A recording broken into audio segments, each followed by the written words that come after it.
มันเป็นกระพี้มันยังบ่ถูกต้องเถอะ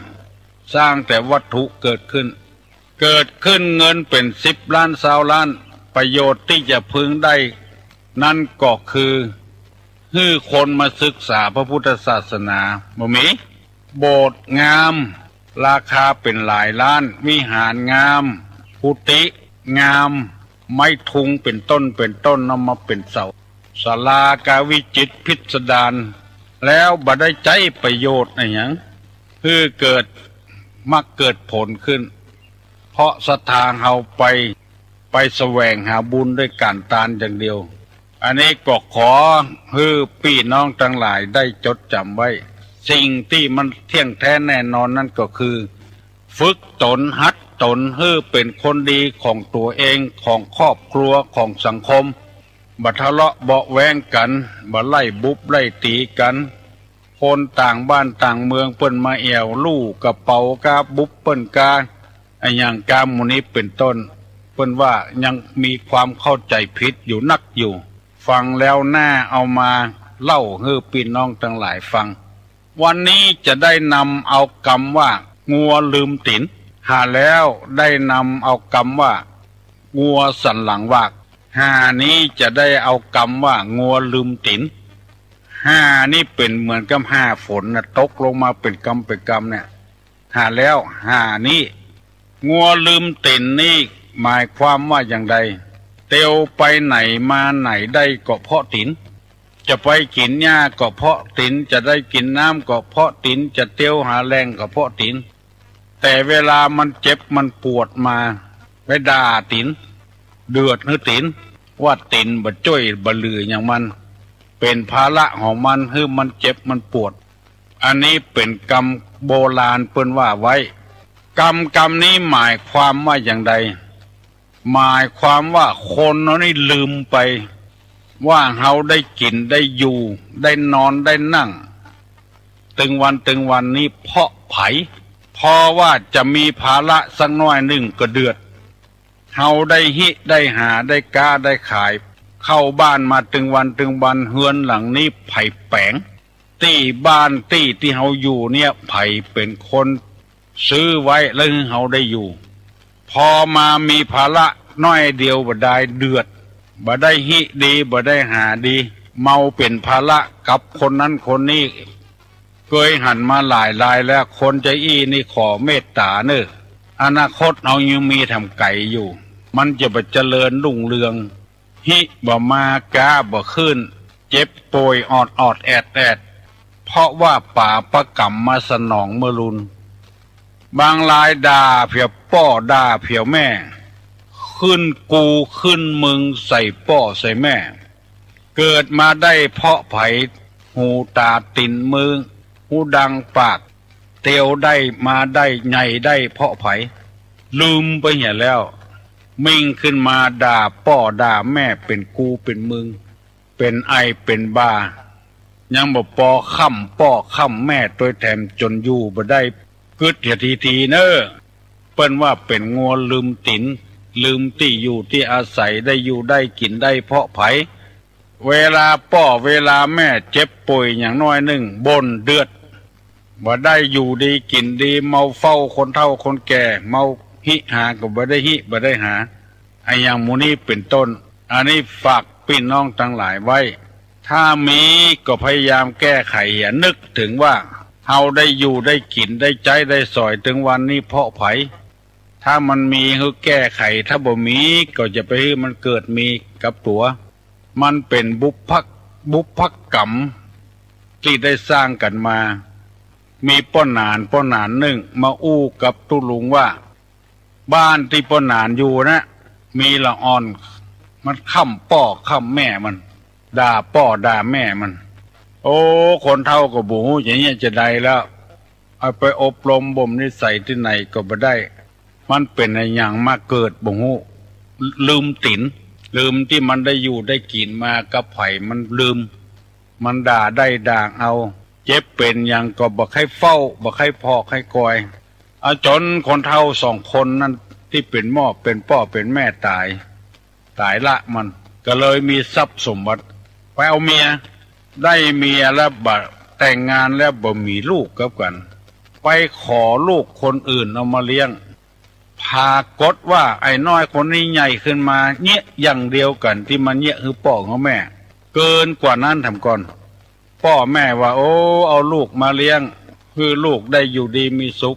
หาบัดใจแค่มาลงสู่ไปเอาหามาอย่างว่าเดี๋ยวขนาดนั้นพ่อนานคนนั้นตายไปละพ่อนานนี้ถ้าไผ่ไข้งูมาถามตุลุงโดยโทรศัพท์มาก็ได้หันแก่เข้านี่นึกถึงพุทธภาษิตเป็นว่าเวรย่อมระงับด้วยการไม่จองเวรเวรนี่นะระงับได้ด้วยการบัดจองเวรที่พุทธภาษิตเป็นว่าไว้ก็เลยตัดสินใจห้อง3 คนพ่อแม่ลูกนั้นมามาได้ห้องไอ้ละไปหาเขากันแล้วไปถึงบ้านถึงจองตัดสินใจเขาจะจังก็จ้างเถอะจะได้ก็จ้างเถอะ3 คนน่ะก็ถามพ่อนานไหมอย่างพ่อนานมีเรื่องอยู่อย่างนะก็เลยคือฟังต่างๆนานาบ้าน้อยนี่เมื่อมันพ่อแม่มันมีมันค้ำพ่อค้ำแม่มันอย่างเงี้ยแล้วก็เอาลูกเปิ้นมาเลี้ยงก็อย่างเดียวกันมาเพะพ่อจะทำให้ไปแปลงสวยดอกมา3 สวยพ่อจะตัดกรรมตัดเวรเห็นไอ้ลูกคนนี้ต่อไปก็จะไปด่าพ่อด่าแม่อย่าไปพ่อแม่ลำบากลำบนเอาสวยดอกมารวมกันแล้วก็เอามาทำพิธีตัดฝ่ายแบ่งไปคนที่คนต่างเพิ่นบอกว่าตั้งพ่อนานเนี่ยมานั่นไอ้น้อยคนนี้ก็บอกให้ด่าตัวใดละมีอยู่พ่องแล้วมันเบาไปตัดกรรมตัดเวรกันอันนี้เป็นพิธีกรรมบันไดถ้าฟังตุลุงแล้วเฮาย่างอย่าตานะตั้งพ่อตั้งแม่ก็บ่ปากนักอะมาว่าอย่างนี้มันนักเมินไปก็ดีขึ้นไปเองตัดกรรมตัดเวรได้พี่น้องทั้งหลายไผ่คนใดคนหนึ่งถ้ามีอย่างอี้จะไปเป็นงัวลืมติ๋นเกิดหาคุณงามความดีของเปิ้นเหี่ยพ่องอย่าไปเกิดกระตัวอย่างเดียวบ้านก็บ้านเปิ้นน่ะแปลงมาเฮาก็ได้สืบได้อยู่บ้านเปิ้นนั้นน่ะที่ดินก็ของเปิ้นนั่นละเฮากึดอย่างอี้แล้วเฮาจะใจอ่อนลงไปเฮาจะบ่ด่าบ่ว่าอย่างฮือเปิ้นจะใจอ่อนบาปกรรมก็จะบ่ติดตัวเองเอาละโยมทั้งหลายงัวลืมตินก็ยังมีทำอยู่มันจะยาวล้ำไปตุลุงได้อธิบายมาถึงข้อ82 วันติดกันบ่เบียดเบียนกันเจ้าฟ้ามหากษัตริย์ตะกอนนี่ยังไล่คุบจริงเอาประเทศต่างๆเมืองต่างๆเอามาเป็นเมืองของตัวเองเข้าอยู่ในเขตปกครองของตัวเองเก็บเอาภาษีอากรก้าหน้าก้าอย่างมาเอามาบำรุงบำเรอตัวเก่ามหากษัตริย์เอานี้ตั้งอยู่ในธรรมในพระพุทธศาสนาบ่เบียดเบียนไผยังเอาฮื้อทำก่อนคนที่มีศรัทธายังมอบที่ดินมอบโฉนดฮื้อพระเทพพ่องในหลวงพ่องพระราชินีเปิ้นก็เอามาเป็นประโยชน์กับบ้านกับเมืองต่อไปวันนี้จะได้อธิบายข้อที่8ว่าขันติแปลว่าความอดทนขันติทีรัสสะลังกาโลความอดทนเป็นเครื่องประดับของนักปราชญ์ความอดทนนี่นะในหลวงนี้อดทนขนาดนักไปกูซอกกูมุมภาคกลางภาคอีสานภาคใต้ภาคเหนือตะวันออกภาคใต้สุดปุ่นไปหมดกุฏิกุตางมีความอดความทนหน้าที่อยู่นั่งอยู่ในห้องแอร์เล่นดนตรีกลางไอ้อย่างกากินอยู่สบายแล้วเปิ้นไปอยู่บ่ได้พระราชินีถึงเวลามาก็ออกไปมาภูพิงพ่องไปภูพานพ่องไปทักษิณราชนิเวศพ่องไปเพื่อไปพอไปกวาดศิลปชีพของเจ้าบ้านเจ้าจองมีความอดความทนในทางพระพุทธศาสนาในแบ่งความอดทนไว้อยู่3 อย่าง1ทนลำบาก2ทนตรากตำ3ทนต่อความเจ็บใจนี่ความทนในทางพุทธศาสนาจำไว้เนอะขอให้ปฏิบัติธรรมเถอะสันติภาพจะเกิดขึ้นแน่นอนบ่ต้องว่า ประเทศละในโลกในโกสันติภาพการสร้างอาวุธยุทโธภัณฑ์นักเท่าใดเป็นเหตุให้เกิดความวุ่นวายนักขึ้นเท่านั้น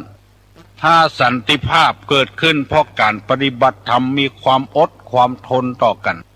บ้านครอบครัวนั้นก็มีความสุขตัวเองเฮาก็มีความสุข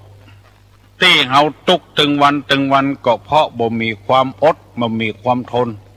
ที่เฮาได้กินเงินเดือนถึงวันก็เพราะความอดทนเมื่อน้อยๆเรียนหนังสือปฏิบัติงานทุกข์ยากลำบากเท่าใดอดเอาในที่สุดมาก็จบปริญญากันได้ทำการทำงานได้เงินได้ทองกันมาไปหารครอบครัวบางครอบครัวนั้นโอ้ทุกข์ยากลำบากลำบนกาขายเอาสะปะใส่ปืนลูกมาเกิดส่งลูกของห้ำของเฮียนอดทนเอาทนลำบากต่อการต่องานนะพอลูกจบขึ้นมาได้ทำงานบางกี่วันกี่เดือนเนี่ยหูอยู่ละอ่อนที่ได้ทำงานเฮารับตายังกึดได้อยู่มันเล่นตำวัดนำเนี่ยวันนั้นเอารถมาเจิมรถเก่งโตโยต้าแถมซ้ำมาถึงป่อถึงลูกป่อมันบ่ได้ขี่ลูกมันได้ขี่รถเก่งเพราะความอดทนของป่อของแม่ของลูกที่ได้ศึกษาเล่าเรียนซื้อให้ลูกไปทำงานพ่อแม่ก็อยู่อย่างเก่านั้นนะเฮือนหลังเก่านะเฮือนหลังที่ปออุ้ยแม่อุ้ยแปลงไว้นะละอ่อนอายุสาวป่ายได้ขี่รถเก่งแล้วเพราะความอดทนในหลวงของเฮานี่ทนอดทนกู้สิ่งกู้อย่างลำบากเพื่อประสบนิกรของเปิ้นตามธรรมดาผู้นำของประเทศชาติบ้านเมืองจะต้องเสวยความสุขอยู่ในหัวในวังอันนี้บ่เอาออกบ้านออกเมืองจ้อยเจ้าบ้านเจ้าเมืองเพราะฉะนั้นเฮาทั้งหลายจึงปากันปฏิบัติธรรมเพื่อในหลวงของเฮาเพื่อเจ้าฟ้ามหากษัตริย์ของเฮาเพราะเปิ้นเป็นคนที่มีความอดทนปฏิบัติธรรมถ้าบ่ปฏิบัติธรรมแล้วบ่มีความอดทนแล้วเปิ้นเคยอยู่เมืองนอกเมืองนาพุ่นมีความสุขทางกายนี่นักเหลือเฮาเป็นหมื่นเต้าแสนเต้าบ่ขึ้นดอยบ่ลอยห้วยอย่างเอาง่ายๆเนี่ยอำเภอแม่ริมเนี่ยไผนึกไผฝันพ่องสถานที่ท่องเที่ยวจะเกิดขึ้นในตำบลดอนแก้วอำเภอแม่ริมเนี่ยไอ้อย่างไผกึดได้ก็ห้วยตึงเท่าคนปากันมาพักมาผ่อนหน้าฮ้อนมันฮ้อนปากันมาอาบน้ำมาเล่นน้ำห้วยตึงเท่าลื่นเริงหันษาเกิดเพราะไผ่ห้วยตึงเท่าเพราะเจ้าฟ้ามหากษัตริย์มีความดนดันคนในตำบลดอนแก้วเกิดมายังบ่เคยหันห้วยตึงเท่ากำเตื้อแต่เปิ้นอยู่ในเมืองกรุงเทพกรุงธนมาหันแล้วก็มีความคิดเกิ้งน้ำไว้กั้นเขื่อนไว้เอาป่ามาปล่อยคือคนได้ล่าหากินป่าในเขื่อนห้วยตึงเท่าแล้วก็ชาวบ้านจองก็ได้อาศัยเลี้ยงชีพถึงวันนี่ตั้งร้านอาหารคนไปซื้อกันกินกันม่วนกันสนุกเพลิดเพลินแล้วบ่ได้กึดว่าไผ่นี่เป็นคนมาแปลงมาไปครั้งแรกเฮาได้มาประกอบอาชีพที่นี่ก็มีไผ่เคยกึดเลยเกิดจากน้ำบาน้ำแหงเหงื่อทุกหยาดหยดของในหลวงที่โดนดันมากั้นเขื่อนไว้อย่างน้อยๆนะที่แม่ริมเนี่ยต่อไปทั้งสันกำแพงแถมที่ดอยสะเก็ดแถมแม่ห้องไข่เวลานี้แขกบ้านแขกเมืองมาเป็นที่เชิดชูนกหนูปูปลาก็ได้อยู่ป่านี่ห้วยข้องไข่มีเผียวเสือเผียวเก้งเผียวกวางเผียวฟานพุ่นถ้าในหลวงบ่มากึดแล้วบ้านนี้บ่มีแล้วเจ้าบ้านจะจองกบจะเพี้ยวจะทางจะอยู่กันไปสร้างรีสอร์ทสร้างตึกกันแปลงสนามกอบกันแปลงสนามบาดกันเล่นกันสำหรับคนที่มั่งมีสีสุขในหลวงเปิ้นบ่ได้ไปกึดอย่างอันเสาะตีไว้กักน้ำไว้ให้คนได้ทำเกษตรโอ้มีกุฏิกุฏางบ่สามารถที่จะนำมาบรรยายที่นี่ได้เพราะพระเจ้าแผ่นดินปฏิบัติตามหลักเนี้ยทศพิธราชธรรม อันนี้เรียกว่าทนลำบากจะใกล้จะไกลจะได้ก็ตามที่เฮาหันไปหมดแม่ห้องสอนก็ไปเจ้าฟ้ามหากษัตริย์ก็ไปมีเจ้าฟ้าหญิงองค์ใดบุหูไปหันแม่ค้าเอาเขียดแล้วมาขายอดบ่ได้ก็เลยไปถามแม่ค้าขายยังไงนี่แม่ค้าก็ใครอู้ราชาศัพท์ไปเปิ้นแล้วเนาะมันบ่ฮู้เรื่องก็อู้ไปเรื่อยนะไอตัวที่เสด็จไปเสด็จมานี่ก็แพงหน่อยเจ้าค่ะตัวที่วิ่งไปวิ่งมานี่นะแพงหน่อยไอตัวที่สวรรคตแล้วก็ถูกหน่อยพักเจ้าค่ะ ตัวที่ตายก็ถูกหน่อยตัวที่วิ่งไปวิ่งมาก็แพงหน่อยที่เสด็จไปเสด็จมานี่ก็แพงหน่อยที่สวรรคตแล้วก็ถูกหน่อย อันนี้มันเป็นความจริงนะที่ตุลุงนำมาเสนอลูกเต้าหลานเหลนพี่น้องเฮาทั้งหลายได้ฟังที่ตุลุงนำมาเสนอนี้ขอให้มีความอดกับกันทนต่อความลำบากจะไปบ่นจะไปเดือดตาเฮาหันเฮายังใครได้อยู่ต้องไม่เฮาใครกินอยู่ต้องอดต้องทนเอาเงินคำอยู่ที่ยากหากไม้อยู่ที่แข็งจะไปฟังสบายเตื้อวันนี้ตุลุงได้นำมาเสนอเรื่องความอดทนได้ข้อเดียวทนลำบากต่อการต่องานทุกอย่าง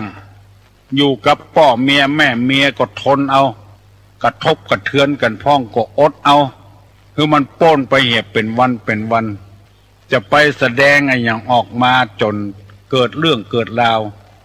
คือมีความอดความทนเอาถ้าเกิดเรื่องเกิดราวกันมาแล้วก็มันก็ไปใหญ่มันบ่เดินไปตามวิธีของมันให้รวยทางรัฐกล้าขายดีๆบ่เอาเนี่ยมันรวยจ้าเนี่ย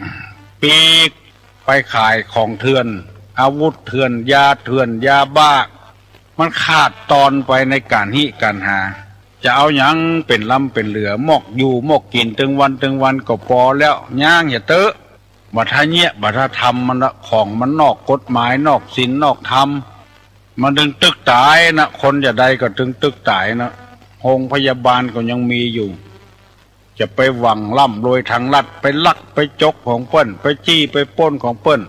มันหายเหลือเก่าก่อนทนเอาเตอะทนหิทนหาเอาเตอะลูกเต้าหลานเหลนเอาแล้วบัดเดี๋ยวนี้6 โมงเกินไปแล้วไผ่ยังบ่ลุกเห็น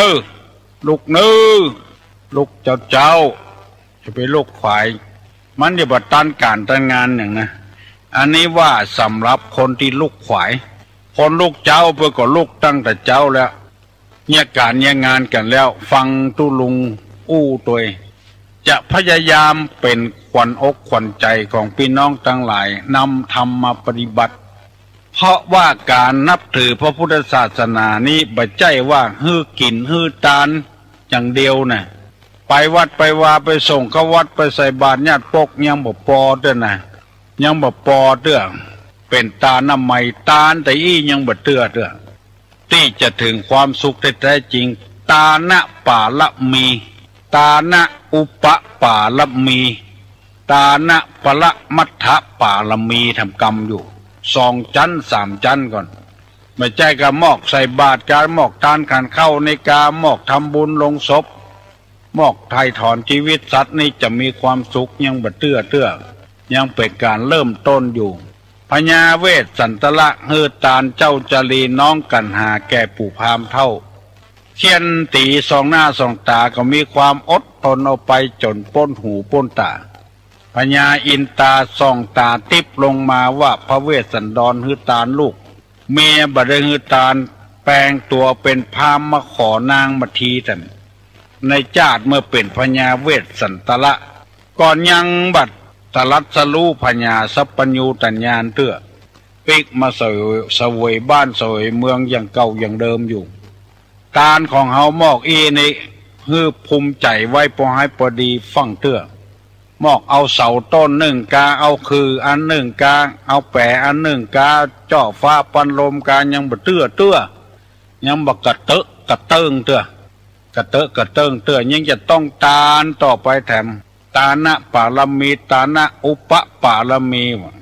ตานขั้นที่2ปละมัทะแถม แม้แต่ชีวิตจิตใจหัวใจก็จะควักนึกเป็นตาลเลือดในกายก็บริจาคให้กาชาติเป็นตาลอมิตรตาลอภัยตาลธรรมตาลวิหลายอย่างอยู่พอออกไม่ออกเฮียนไปเตอะเฮียนธรรมะไปตึงวันเตอะเราจะได้มีความรู้ความเข้าใจในธรรมะลึกซึ้งขึ้นตุลุงนำมาเสนอให้ฟังเพื่อแก้ความข้องอกข้องใจให้พี่น้องทั้งหลายได้ช่วยกันปฏิบัติแบบล่างหญ้าเนี่ยแบบธรรมดาเนี่ยบ่เอาอันอย่างอื่นเถอะเมื่อเฮาฝึกหัดมื้อนี้ศีลห้าได้ครบแล้วก็ก้อยเอาขั้นต่อไปแถมขอบคุณยินดีกับกุคนที่รับฟังรายการนี้นะเมื่อเจ้าจำเอาไว้บอกให้พี่ให้น้องให้ลูกให้หลานตู้ลุงก็อย่าเตะไปเนี่ยระดับเนี้ยเพราะว่ามีความรู้แค่เนี้ยบ่เอาสูงต่อใดบางคนเพิ่นบอกให้ลูกศิษย์เพิ่นมาอู้ตู้ลุงฟังว่า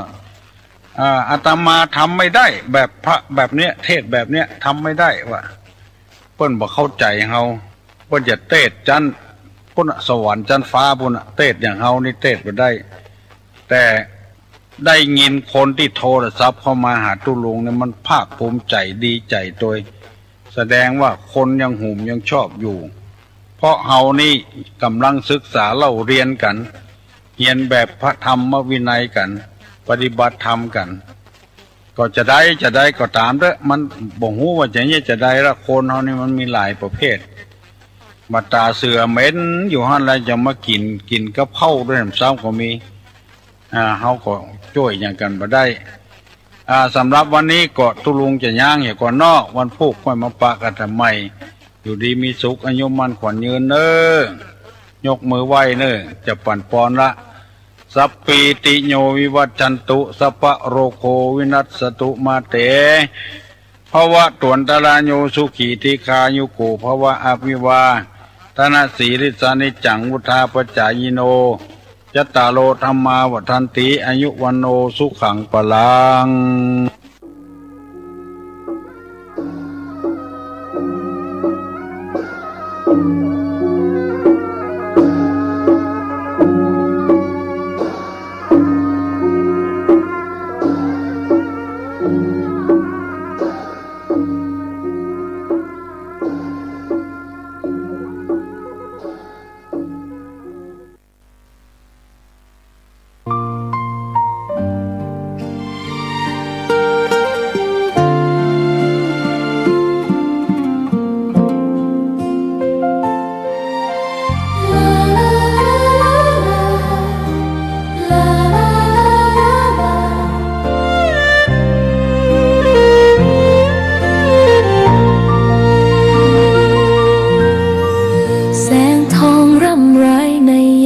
อุษายังเห็นพระเมตตาอยู่ทุกแห่งหนน้ำพระทัยฉโลมใจคนทั่วพื้นแผ่นดินยังอบอุ่นธงชาติและเพลงชาติไทยเป็นสัญลักษณ์ของความเป็นไทยเราจงร่วมใจยืนตรงเคารพธงชาติด้วยความภาคภูมิใจในเอกราชและความเสียสละของบรรพบุรุษไทยประเทศไทยรวมและเชื้อชาติไทยเป็นประชารัฐผ้าไทยของไทยทุกส่วนอยู่ดำรงคงไว้ได้ทั้งมวลด้วยเพลงล้วนหมายรักษาพันยินไทยนิรักสงบแต่ถึงรบไม่กล้าเอกราชจะไม่ให้ใครคุมขีสละเลือดทุกอย่างเป็นชาติไทยพระดวงประเทศชาติไทยก็เวทีชัยชโย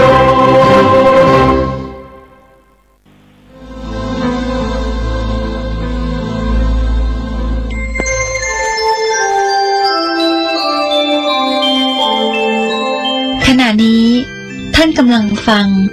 สถานีวิทยุกระจายเสียง FM 104.5 เมกะเฮิรตซ์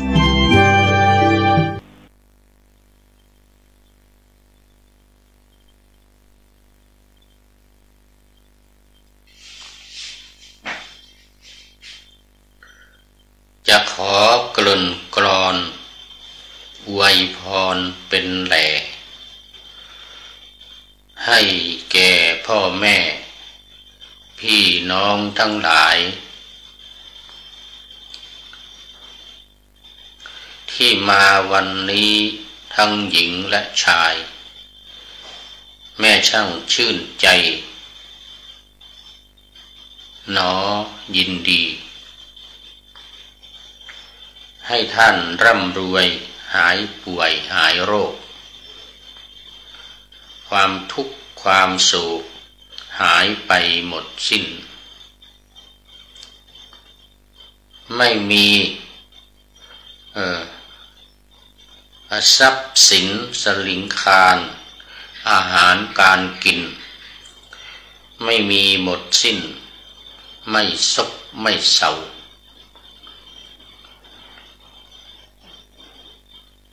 ให้อายุยืนกันเป็นหมื่นเป็นแสนกำลังขาแขนให้สมบูรณ์อย่างเขาผู้คนทั่วทิศให้มาเป็นมิตรกับเราศัตรูใหม่เก่าก็ขอให้เขาเกรงกลัวให้หน้าตาสดสวยงามงดงามแท้มองแล้วไม่แก่เลยนักทูลหัวผัวเมียรักมั่น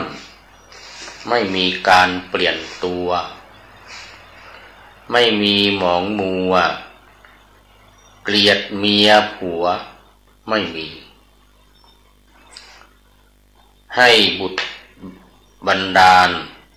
ให้สวรรค์เสริมดวงให้ชีวิตโชติช่วงดังคำบ่งชี้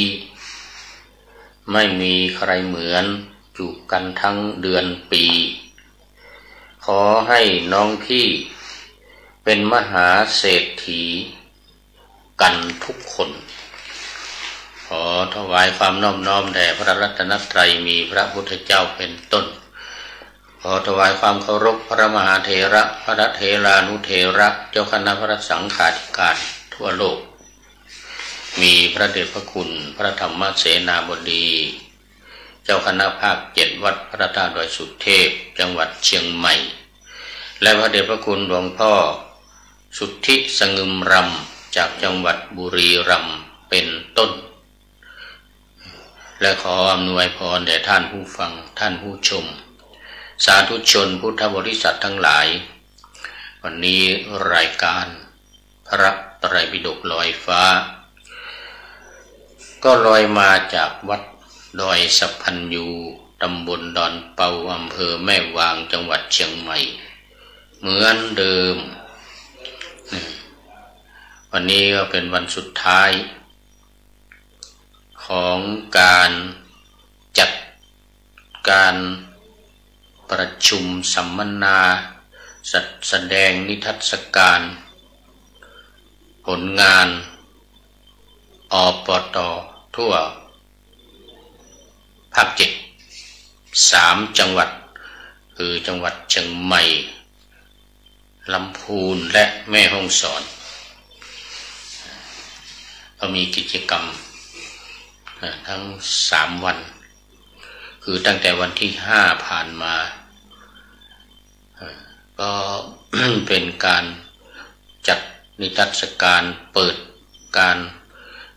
แสดงนิทรรศการของหน่วยอปต.ตำบลต่างๆในแต่ละอำเภอนำมาแสดงผลงานว่า1 ปีที่ผ่านมาแล้วเนี่ยได้ทำอะไรบ้างตอนนี้ขอต้อนรับวัดป่าเนรมิตวัดป่าเนรมิตแม่แตงอำเภอแม่แตงมัน ตอนเช้านี้ก็พบท่านเจ้าอาวาสลืมชื่อไป นึกชื่อไม่ออกขออภัยวัดป่าเนรมิตนี่นะก็คุยกันถึงบ้านเดิมของท่านอาจารย์เจ้าอาวาสวัดป่าเนรมิตนู่นที่จังหวัดเชียงรายทางขุนตาลนู่นนะรู้สึกจะเป็นอำเภอขุนตาลหรือยังไงเนี่ยนะบ้านต้าเคยไปมาแล้วถามถึงตุลุงแดงตุลุงแดงเป็นเจ้าอาวาสสมัยนั้นแต่ท่านเจ้าอาวาสวัดป่าเนรมิตบอกว่าโอ้ตุลุงแดงลาสิกขาไปแล้วว่างั้นนะโอ้โมทนากราบสาธุครับผมอาจารย์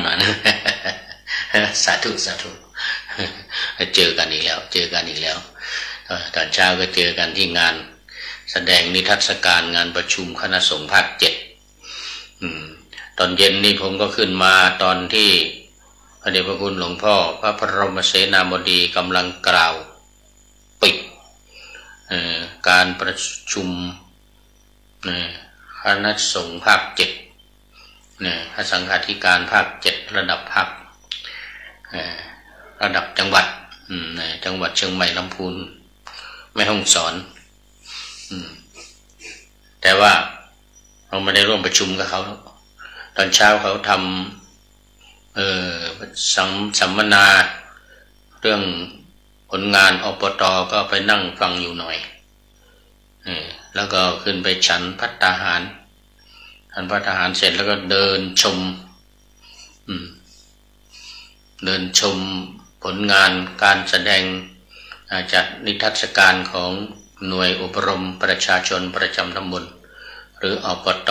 .3 จังหวัดวันนี้โอ้ได้มาเยอะเลยส้มรู้สึกว่าจากอำเภอชัยปราการโอ้หลายอย่าง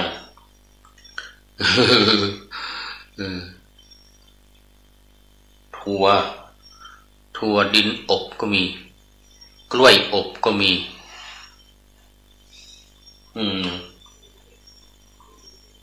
กล้วยสาบอีก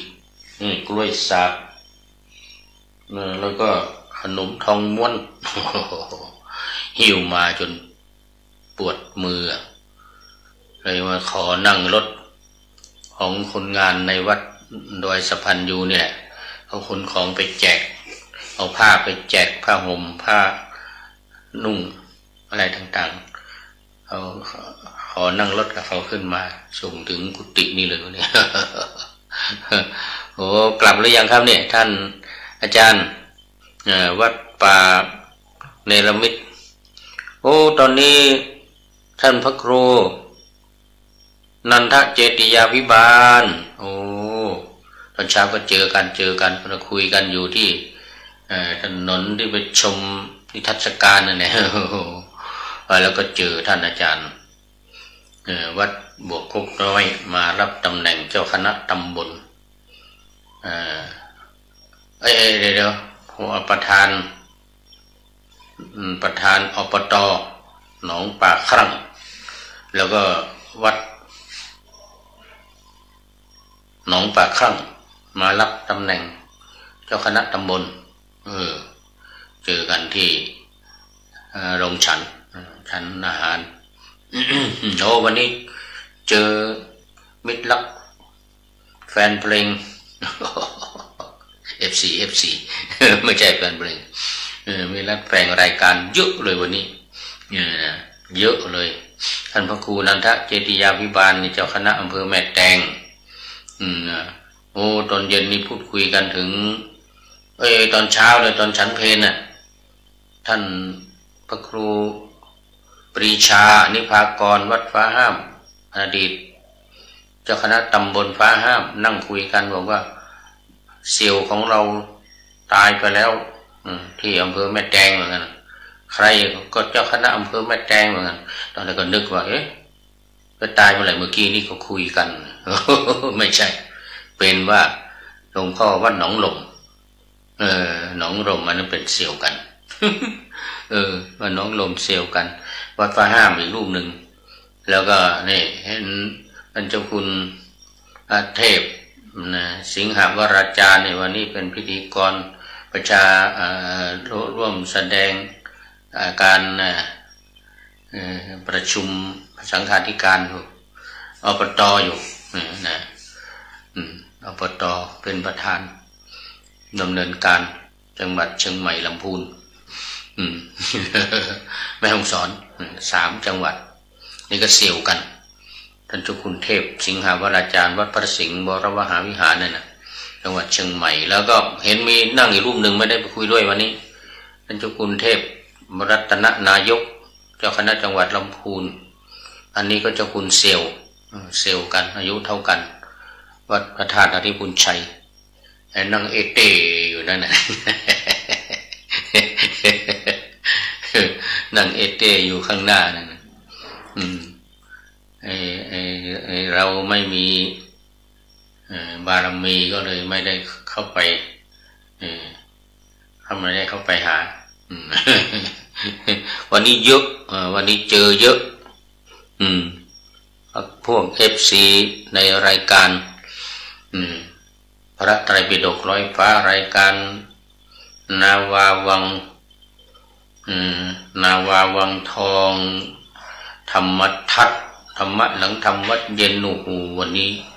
เจอเพียบเลยจำชื่อไม่ได้ก็มาทักมาบอกว่าอย่างนั้นอย่างนี้แถวแม่แจ่มหางดงเชียงดาวนะโอ้ลูกศิษย์ลูกหาแถวอำเภอแม่วางนี่ก็มีอำเภอแม่วางนี่ไว้อุดหนุนไอ้กล้วยสาบมา2 ถุง โอ้สาธุโชคดีเอานะวันนี้ก็เป็นวันปิดโครงการพระเดชพระคุณหลวงพ่อพระพรหมเสนาบดีอดีตเจ้าคณะภาค7นั่นนี่แหละตอนนี้เป็นที่ปรึกษาเจ้าคณะภาค7แล้วก็เป็นกรรมการมหาเถรสมาคมอยู่วัดปทุมมคงคากรุงเทพมหานครก็มาเป็นประธานในการปิดการประชุมสัมมนาในวันนี้ท่านพระครูนันทเจติยาภิบาลกลับไปหรือยังเนี่ยเดี๋ยวเจอกันวันที่9วันที่8หรือวันที่9นี่แหละวันที่8มีทักษิณานุปทานได้นำบุญอุทิศส่วนกุศลไปให้ครูบาอาจารย์เจ้าอาวาสองค์ก่อนหรือครูบาอาจารย์ที่ผ่านมาของท่านพระครูนันทเจติยาภิบาลมีครูบาบุญปัญญาธิโปวัดกู่คำเป็นต้นวันนี้เจอ2กู่คำเลยกู่คำ1เป็นกู่คำอยู่นี่อำเภอสันป่าตองนี่ที่คันคลองนี่นะที่เราไปจากวัดน้ำบ่อหลวงนี่เราไปทางคันคลองนี่อยู่ทางขวามือนะแล้วจากคันคลองเข้ามาอยู่ซ้ายมือวัดกู่คำเหมือนกันแล้วอาจารย์ประภัตวัดกู่คำตอนนี้ไปเป็นเจ้าอาวาสวัดบวกครกน้อยเจอกันคุยกันนานมาเจอกันสัญลักษณ์ของคนแก่มาแล้วเล่าความหลังผิวหนังเหี่ยว เล่าความหลังผิวหนังเหี่ยวกันสนุกสนานจริงๆวันนี้นานๆไปเจอกันเขาก็ไม่รู้ว่าเราอายุ70คนหนึ่งว่านึกว่า50เหมือนกันนะนึกว่าอายุ50อาจารย์เหมือนกันนะไปสอนอยู่หรือเปล่าเนี่ยว่าจะไปสอนยังไงออกมา10 ปีแล้วอายุ70แล้วเนี่ย อ๋ออย่างนั้นเหรอว่างั้นนะโอ้นึกว่าอายุ50ว่างั้นนะเกือบจะต้องดมยาหม่องแล้วจะเป็นลม เอามาวันนี้ก็มาสู่เนื้อหาสาระของรายการพระไตรปิฎกลอยฟ้าวันนี้เป็นอะไรเนี่ยโอ้เรื่องพัดการถวายพัดมันมีหลายอย่างนะเรื่องพัดนี่นะนี่มันตนพัดมีอุเทสพัดนะโอ้พัดนี่ก็คืออาหารนะเป็นอาหารแต่อย่างพระเนี่ยที่เอาถวายเงินบำรุงเป็นประจำเดือนนี่เขาไม่เรียกว่าเงินเดือนนะพระนี่เรียกว่านิยพัดนี่อย่างท่านพระครูเจติยาภิบาลนี่นันทเจติยาภิบาลเจ้าคณะอำเภอนี่ถวายค่าอาหารเรื่องนิยพัดค่าพัดประจำพัดนี่ก็คือพัตตาหารนี่แหละ4,000 บาทมั้งเนี่ยเจ้าคณะอำเภอเนี่ยต่อเดือน4,000 บาทเรียกว่าค่าพัดประจำค่าอาหารประจำอาหารบิณฑบาต ทีนี้นี่มันตนพัดหมายถึงว่าพัดในที่นิมนต์ที่เขานิมนต์ไปนิมนต์ไปฉันเหมือนวันที่9นี่ท่านพระครูนันทเจติยาภิบาลก็นิมนต์ไปฉันที่วัดพระธาตุสุนันทาอำเภอแม่แตงก็คงจะ9 โมง9 โมงนิมนต์ไปฉันภัตตาหารเพลฉลองตำแหน่งเจ้าคณะอำเภอแม่แตงถือโอกาสประชาสัมพันธ์ด้วยวันที่8 เวลาบ่าย 4 โมงเย็นทักษิณานุปทานแล้ววันที่9เจริญพระพุทธมนต์วันที่9เจริญพระพุทธมนต์เดี๋ยวดูก่อนไม่รู้ว่าเป็นวันอะไรในวันที่8ที่9วันที่10วันที่8ที่9นี่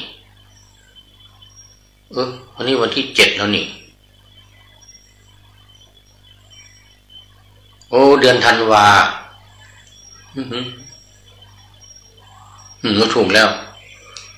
วันนี้วันที่7และวันที่8นะวันที่8ธันวาวันที่9ก็วันพรุ่งนี้สินี่ลืมไปใช่หรือเปล่าวันพรุ่งนี้ที่8มาลืนนี้ก็วันที่9โอ้ลืมไปเลยนี่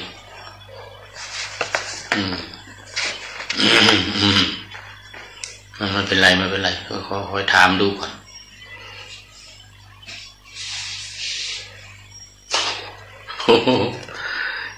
เอาไม่เป็นไรพูดถึงเรื่องพัดก่อนวันนี้มาในพระไตรปิฎกเล่มที่25ถ้าเป็นฉบับมหาจุฬาพระสุตตันตปิฎกเล่มที่18นะฉบับสีฟ้า45เล่มที่18ส่วนถ้าในอุทธกนิกายอุทธกนิกายนี่เล่มที่25นะอัตถกถาพระวินัยในหนังสือสมันตปาสาธิกาเล่มที่3ตอนนี้มาถึงหน้าที่407นิมันตนพัดนะเรื่องนิมันตนพัดยังอยู่ในเสนาสนคันธกะ อยู่ในเสนาสนคันธกะวันนานาการพูดถึงเรื่องของเสนาสนะที่อยู่อาศัยอย่างที่ได้บอกไว้เมื่อวันก่อนมันมีหลายอย่างไม่ได้หมายถึงกุฏิวิหาร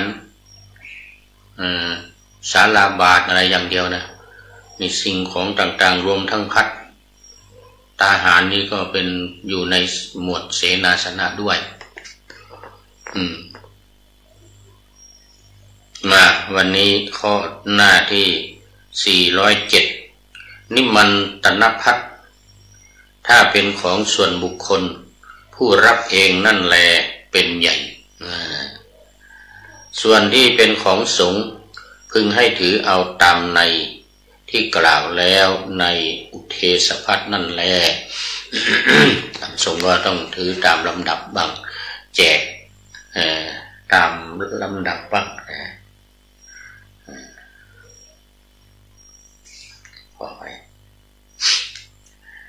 แต่ในนิมันตนภัทรนี้ถ้าเป็นทูตผู้ฉลาดเขาไม่กล่าวว่าท่านผู้เจริญขอท่านทั้งหลายจงรับภัทรสำหรับภิกษุสงฆ์ในพระราชนิเวศแต่กล่าวว่าขอท่านทั้งหลายจงรับภิกษาดังนี้ไซภัทรนั้นย่อมควรแม้แก่ภิกษุผู้ถือบิณฑบาตปาติกะธุดงค์นะต้องถือธุดงค์ที่ถือบิณฑบาตเป็นวัดต้องเอาบาตรไปด้วย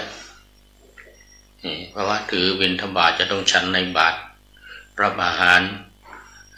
ฉันมือเดียวฉันในบาตรวางมือจากบาตรล้างแล้วก็เป็นเรียบร้อยถ้าทูตไม่ฉลาดกับเราว่าขอท่านทั้งหลายจงรับภัทรดังนี้พระภัทตุเทศ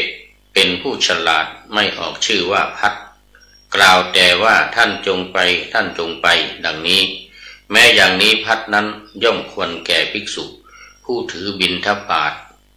บิณฑปาติกะธุดงค์ด้วยคนที่อยู่ถือธุดงค์เป็นประจำนะก็ถือบาตรไปด้วยในที่นิมนต์ก็ไปรับบาตรในที่นิมนต์แต่เมื่อพระภัทตุเทศกล่าวว่าภัทรถึงแก่พวกท่านตามลำดับดังนี้ไม่ควรแก่ภิกษุผู้ถือบิณฑปาติกะธุดงค์ก็ถือเฉพาะพระที่รับนิมนต์เท่านั้นถ้าคนทั้งหลายผู้มาเพื่อนิมนต์เข้าไปยังโรงภัทรแล้วกล่าวว่าท่านจงให้ภิกษุ8 รูปหรือท่านจงให้บาตร8 บาทแม้อย่างนี้ก็ควรแก่ภิกษุผู้ถือบิณฑปาติกะธุดงค์เพราะพระภัทตุเทศพึงกล่าวว่าท่านด้วยนิมนต์ไปองค์ที่บิณฑบาตเป็นประจำนั้นก็ต้องไป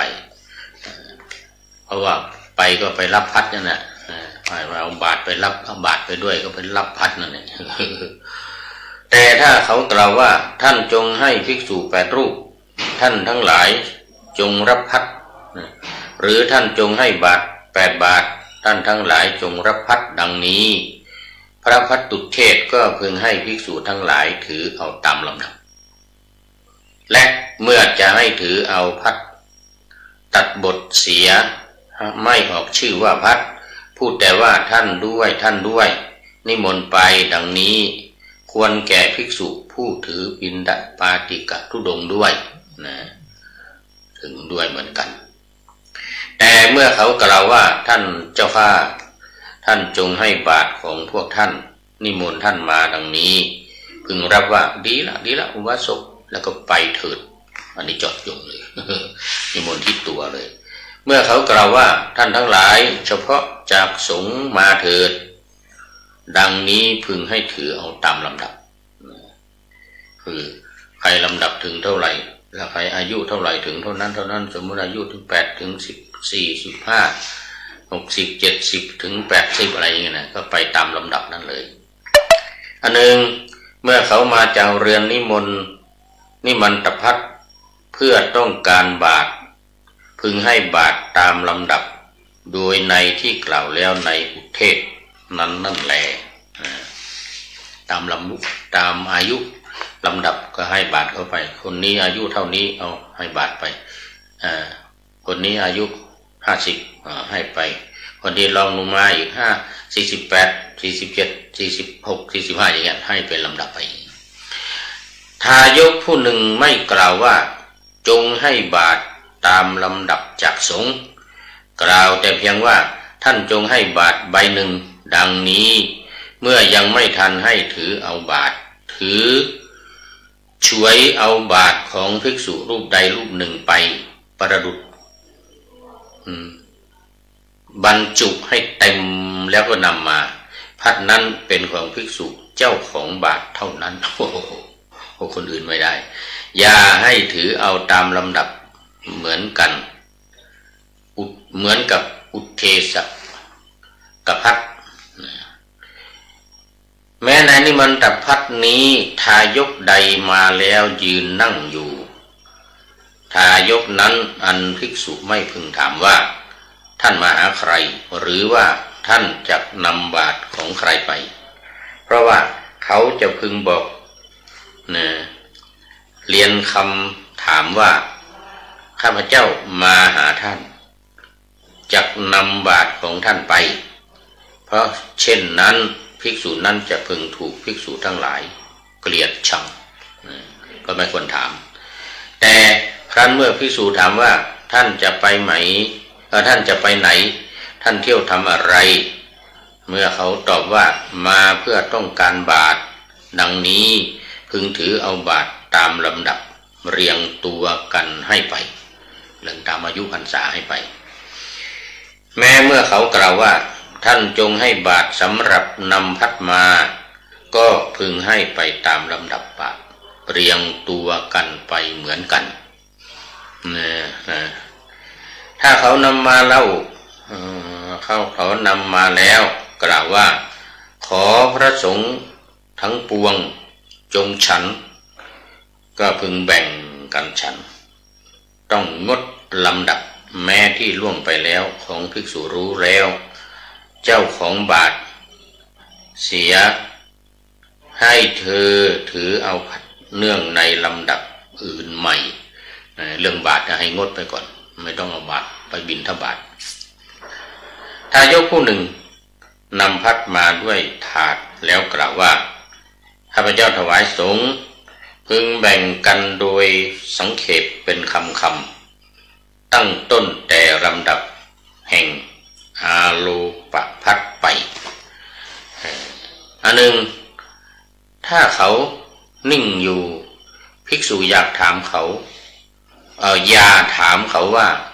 ท่านนำมาเพื่อใครท่านประสงค์ถวายใคร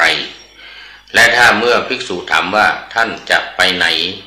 ท่านเที่ยวทำอะไรเขาจึงตอบว่าข้าพเจ้านำพัดมาเพื่อสงฆ์ข้าพเจ้านำพัดมาเพื่อพระเถระดังนี้พึงรับแล้วแบ่งให้ตามลำดับแห่งอาโล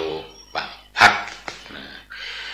ก็ถ้าว่าพัดที่เขานำมาอย่างนั้นมีมากพอแก่สงฆ์ทั้งสิ้นนี้ชื่อว่าอภิหัตถภิกขาโอ้ตอนนี้ขอต้อนรับคุณโยมฝนศรีลาจากอำเภอแม่แจ่มโอ้สาธุสาธุวันนี้โยมฝนศรีลามาเชียงใหม่หรือเปล่าเนาะนี่นึกว่ามาวัดดอยสะพันอยู่ เรากำลังจัดงานเสร็จกันไปวันนี้อปต.ก็ถ้าว่าพัดที่เขานำมาอย่างนั้นมีมากพอแก่สงฆ์ทั้งสิ้นนี้ชื่อว่าอภิหัตถภิกขาภิกษาที่เขานำมามากพอย่อมควรแม้แก่ภิกษุผู้ถือบิณฑบาตธุดงค์ไม่มีกิจที่จะต้องถามถึงลำดับ พึงถวายเต็มบาทเต็มบาทเต็มบาทตั้งแต่เถระอาจลงมาอุบาสกส่งข่าวไปถึงพระสังฆเถระก็ดีภิกษุผู้มีชื่อเสียงเนื่องด้วยคันธทุระและธุดงค์ก็ดีพระภัตตุเทศก็ดีว่าท่านจงพาภิกษุ8 รูปเพื่อประโยชน์แก่การรับพัดของข้าพเจ้าแม้หากว่าข่าวนั้นจะเป็นข่าวที่ญาติและอุปถากส่งไปก็ดีภิกษุ3 รูปมีพระสังฆเถระเป็นต้นนี้ย่อมไม่ได้เพื่อจะสอบถามเขาลำดับเป็นอันยกขึ้นทีเดียวพึงให้นิมนต์ภิกษุ8 รูปจากสงฆ์มีตนเป็นที่5เดี๋ยวมีตนเป็นที่9ไปเถิดเพราะเหตุไรเพราะว่าลาภอาศัยภิกษุเหล่านั้นจึงเกิดขึ้นแก่ภิกษุสงฆ์ส่วนภิกษุเจ้าของถิ่นหรือเจ้าอาวาสนะซึ่งไม่มีชื่อเสียงทางด้านคันธทุระและธุดงค์เป็นต้นจะถามก็ได้เพราะฉะนั้นเธอพึงถามเขาว่าข้าพเจ้าจะนิมนต์จากสงฆ์หรือจะมากับภิกษุทั้งหลายที่ข้าพเจ้ารู้จักดังนี้แล้วจึงจะเข้าลำดับปฏิบัติตามที่ทายกเขาถวายเขารับสั่งเขาสั่งมาก็เมื่อเขาสั่งว่าท่านจงพานิสิตของท่านหรือภิกษุที่ท่านรู้จักมาเถิดดังนี้จะไปกับภิกษุที่ตนปรารถนาจะนิมนต์ก็ได้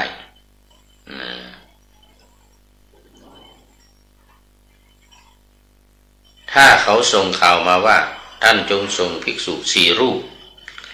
พึงส่งไปจากสงฆ์เท่านั้นถ้าตนเป็นผู้อาจจะได้ภิกษาในบ้านอื่นพึงไปบ้านอื่น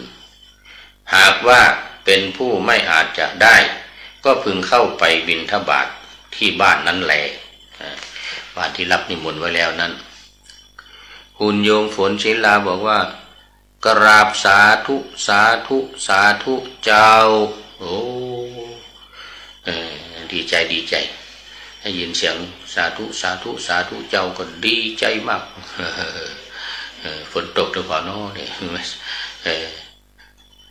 เดี๋ยวน้ำท่วมไหมแม่แจ่มเลยคงจะดีแล้วคงจะไม่ท่วมแล้ว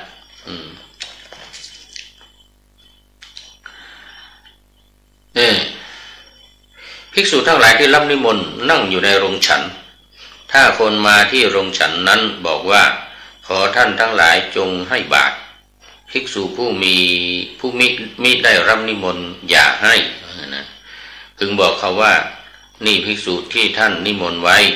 แต่เมื่อเขาตอบว่า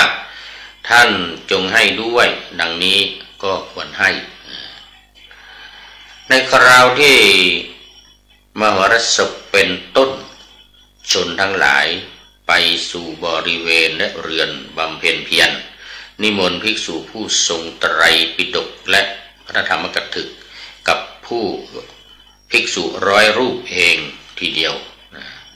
ในการนั้นภิกษุผู้ทรงไตรจีวรไตรปิฎกและพรหมธรรมกถึกเหล่านั้นจะพาภิกษุทั้งหลายที่ทราบแล้วไปก็ควรเพราะเหตุไรเพราะเหตุว่าชนทั้งหลายมีความต้องการด้วยภิกษุสงฆ์หมู่ใหญ่จึงไปยังบริเวณเรือนบำเพ็ญเพียรหาไม่ได้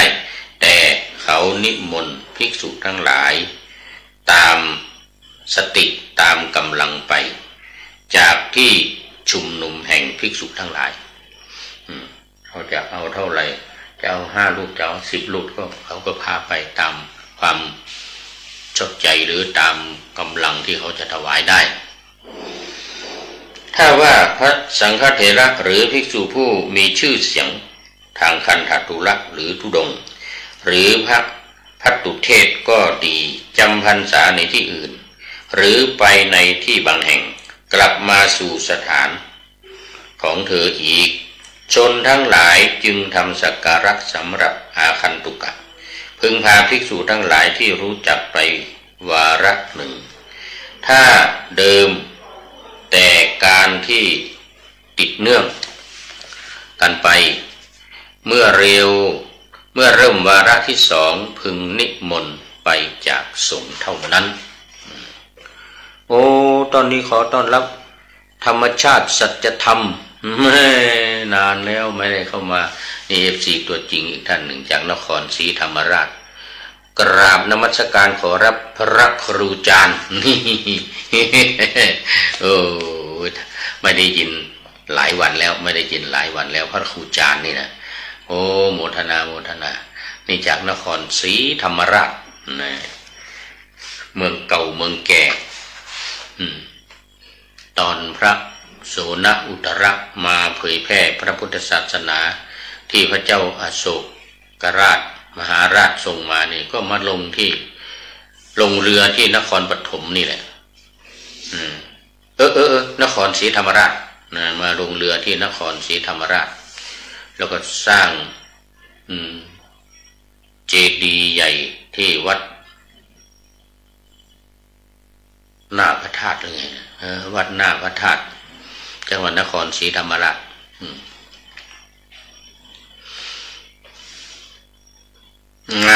โอ้โมทนา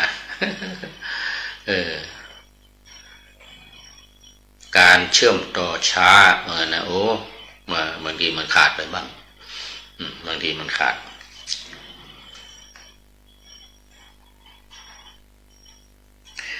ในการนั้นภิกษุผู้ทรงไตรพระไตรปิฎกและธรรมกถึกเหล่านั้นจะพาภิกษุทั้งหลายที่ทราบไปด้วยก็ควรก็ถ้าว่าพระสังฆเถระหรือภิกษุผู้มีชื่อเสียงทางคันธอุระหรือทุดงค์หรือพระภัตตุเทศก็ดีจำพรรษาในที่อื่นหรือไปในที่บางแห่งกลับมาสู่สถานของตนอีกชนทั้งหลายจึงทำสักการะสำหรับอาคันตุกะพึงพาภิกษุทั้งหลายที่รู้จักไปวาระหนึ่งจำเดิมแต่การที่ติดเนื่องกันไปเมื่อเริ่มวาระที่สองพึงนิมนต์ไปจากสงฆ์เท่านั้นอันหนึ่งภิกษุทั้งหลายเป็นอาคันตุกะผู้มาใหม่ๆไปด้วยตั้งใจว่าจะเยี่ยมญาติหรืออุปถากในสกุลแห่งญาติหรืออุปถากนั้นญาติและอุปถากทั้งหลายของภิกษุอาคันตุกะเหล่านั้นกระทำสักการะก็แลในอาวาสนั้นภิกษุเหล่าใดทราบพึงนิมนต์ภิกษุเหล่านั้นไปฝ่ายภิกษุใดเป็นผู้มีลาภเหลือเฟือฐานะของเธอและฐานะของอาคันตุกะเป็นเช่นเดียวกันชนทั้งหลายในที่ทั้งปวงเตรียมสังฆพัฒน์เสร็จแล้วอยู่ภิกษุนั้นพึงนิมนต์ภิกษุไปจากสงฆ์เท่านั้นนี้เป็นความแปลกกันในนิมันตนภัทรนิมันตนภัทรปัญหาทั้งปวงที่ยังเหลือพึงทราบตามนัยยะที่กล่าวแล้วในอุเทศภัทรนั่นแลส่วนในกุลุนทีในอัตถกถากุลุนทีพระอัตถกถาจารย์แก้ว่าเมื่อเขากล่าวว่าท่านจงให้พระมหาเถระ8 รูปพึงให้พระมหาเถระเท่านั้น8 รูปในภิกษุทั้งหลายมีภิกษุปูนกลางเป็นต้นก็นัยยะนี้เหมือนกันแต่ถ้าเขากล่าวมิให้แปลกกันว่าท่านจงให้ภิกษุ8 รูปดังนี้พึงนิมนต์ให้ไปจากสงฆ์ดังนี้แลนิมันตนภัตตกถาจบพอดี ไห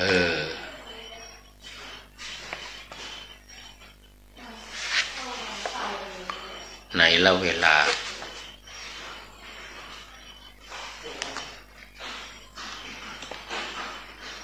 โอ้ยังคงมีเวลาอยู่ 10 นาทีนะ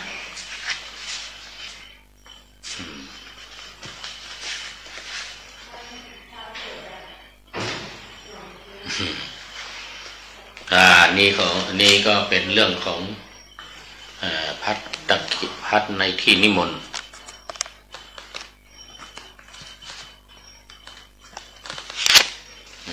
เกี่ยวกับพัดในที่นิมนต์เรียกว่านิมันตนพัดต่อไปเป็นสลักกพัดพอมีเวลาเหลือนิดหน่อยเป็นสลักกพัดแล้ว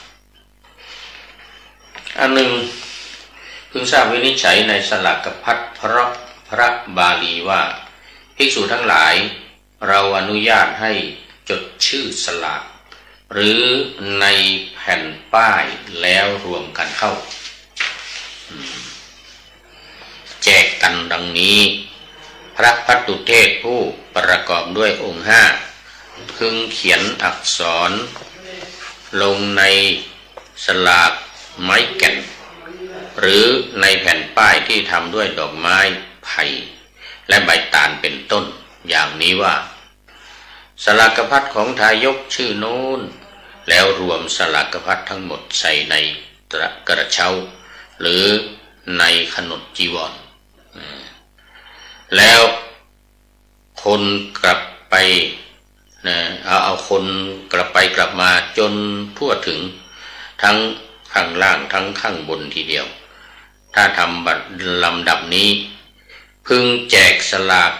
จำเดิมแต่ลำดับไปถ้าไม่มีพึงแจกตั้งแต่ที่เถระอาจลงมาเอา เส้นสลากมาปนกันแล้วก็คนให้ทั่วทั้งสลากใหญ่ทั้งสลากเล็กหากว่าโดยรอบสำนักมีโคจรคามมามากส่วนภิกษุมีไม่มากสลากทั้งหลายย่อมถึงแม้ด้วยอำนาจแห่งบ้านพึงแจกสลากด้วยอำนาจแห่งบ้านทีเดียวก็ให้ไปเป็นบ้านเลย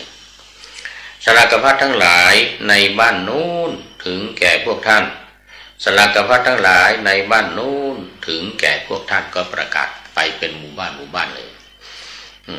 จากที่จับสลากเป็นหมู่บ้านแล้วเมื่อพระภัตตุเทศให้ถือเอาอย่างนั้นแม้หากว่าในบ้านตำบลหนึ่งมีสลากพัด60 ที่มีประการต่างๆกันสลากพัดทั้งหมดเป็นอันเธอได้ถือเอาเสร็จสิ้นไปแล้วมาแจกกันได้เลยในบ้านใกล้เรือนเคียงกับบ้านที่ถึงแก่ภิกษุนั้นยังมีสลากพัดอื่นอีก 2-3 ที่แม้สลากพัดเหล่านั้นก็ควรให้แก่เธอเสียด้วยเพราะว่าพระภัตตุเทศไม่สามารถจัดส่งภิกษุอื่นไปเพราะเหตุแห่งสลากพัดเหล่านั้นได้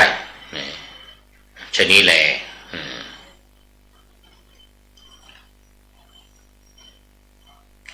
ถ้าว่าในบางบ้านมีสลากพัดมากพึงกำหนดให้แก่ภิกษุ7 รูปบ้าง8 รูปบ้าง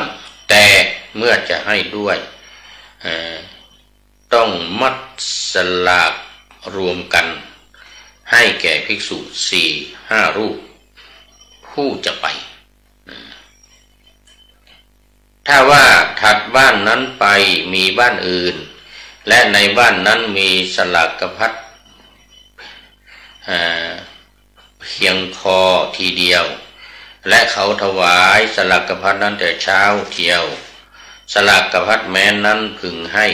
ด้วยบังคับแก่ภิกษุรูปหนึ่งในภิกษุเหล่านั้นแล้วทรงสั่งเธอว่าท่านจงรับสลากพัดนั้นเสียแต่เช้าภายหลังจึงค่อยรับพัดนอกนี้ที่บ้านใกล้เรือนเคียง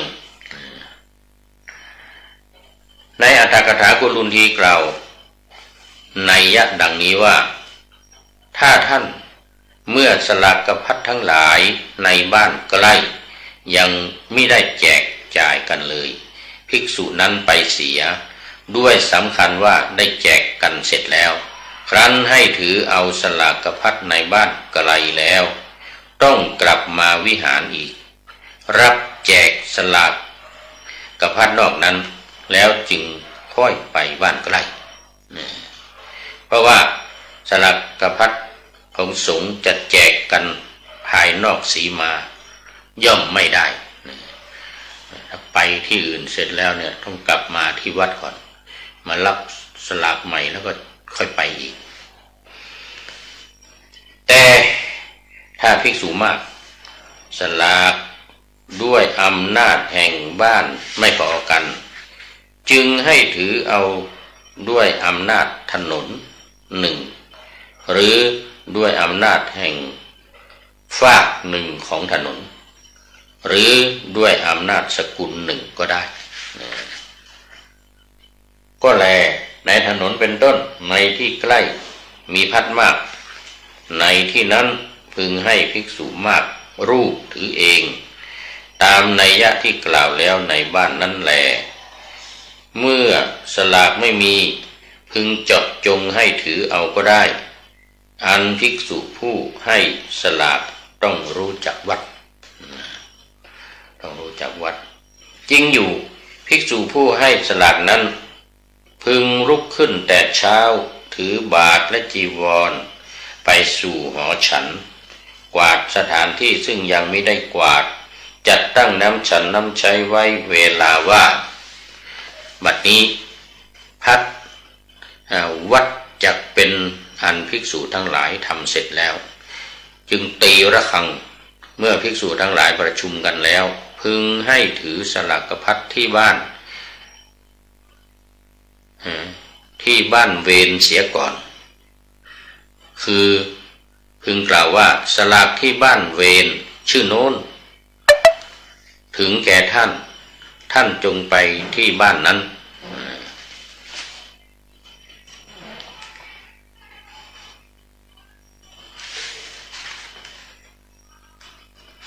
ท่านจงไปที่บ้านนั้นถ้าว่าบ้านอยู่ในระยะทางเกินกว่า1 คาวุธภิกษุผู้ไปในวันนั้นย่อมเหน็ดเหนื่อยพึงให้เอาเสียแต่ในวันนี้ทีเดียวว่าพรุ่งนี้สลากที่บ้านเวรจึงถึงแก่ท่านเวรก็คือวาระนะ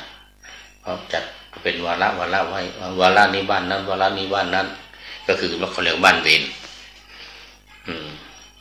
ภิกษุใดถูกส่งไปในบ้านเวรไม่ยอมไปจะเลือกเอาสถานอื่นอย่าพึงให้แก่ภิกษุนั้นถ้าให้ไป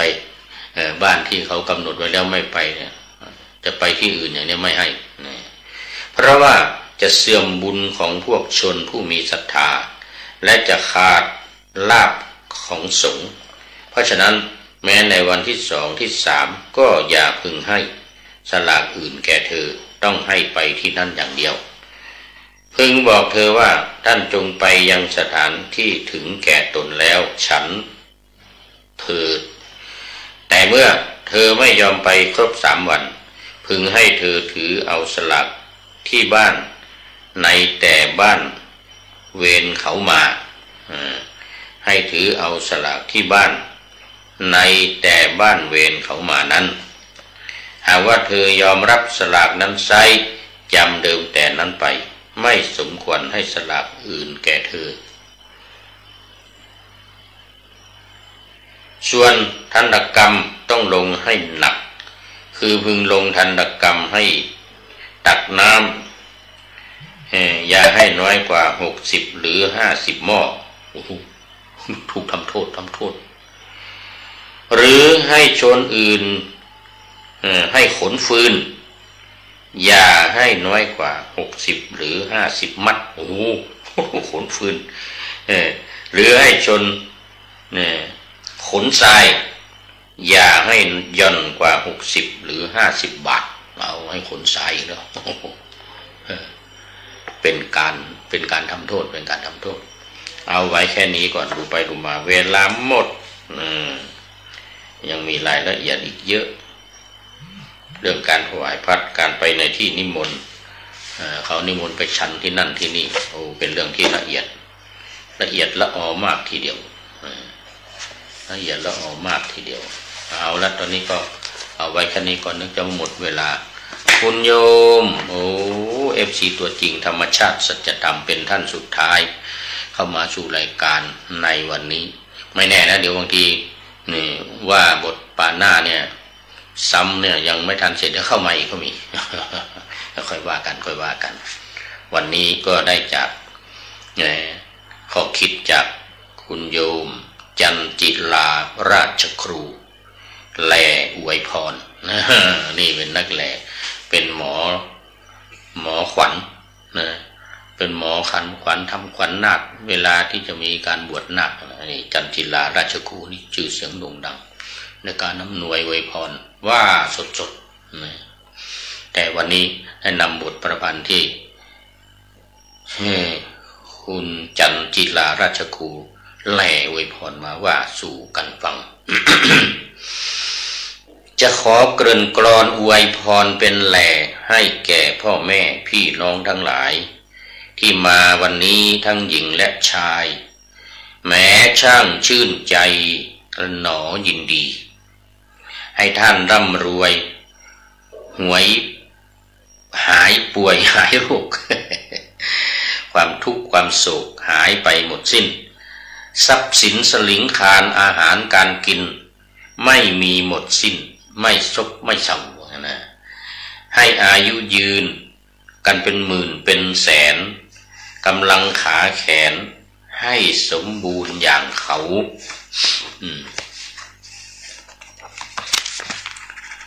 ผู้คนทั่วทิศให้มาเป็นมิตรกับเราศัตรูใหม่เก่าขอให้เขาเกรงกลัวให้หน้าตาสวยสดงามงดแท้ๆมองแล้วไม่แก่เลยนะทูลหัวผัวเมียรักกันไม่มีการเปลี่ยนตัวไม่มีหมองมัวเปลี่ยนผัวเมียกันเปลี่ยนผัวเมียไม่มีให้บุตรบันดาลให้สวรรค์เสริมดวงให้ชีวิตโชติช่วงดังคำบ่งชี้ไม่มีใครเหมือนอยู่กันทั้งเดือนทั้งปีขอให้น้องให้พี่เป็นมหาเศรษฐีกันทุกคนนี่ก็คุณโยมจันจิลาราชครูไว้หน้าที่นี้เป็นอย่างยิ่ง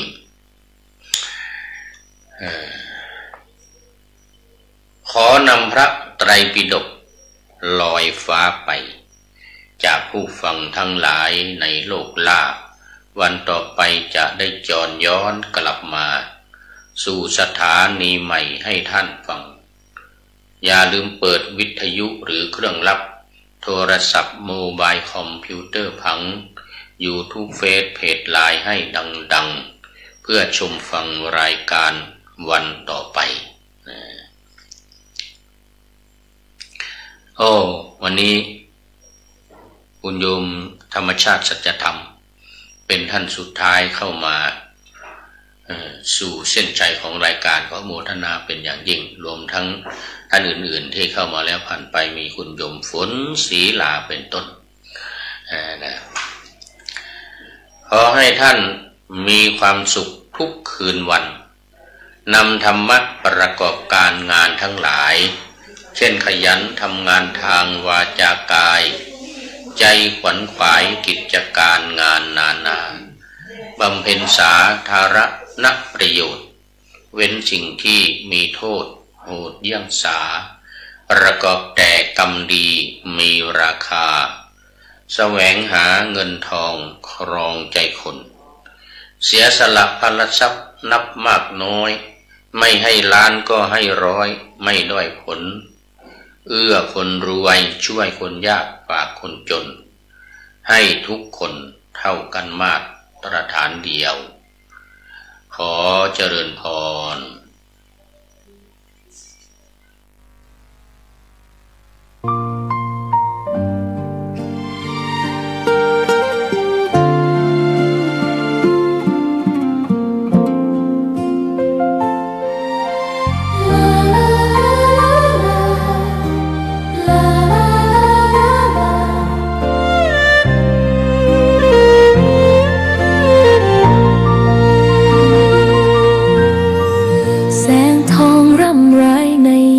อุตสา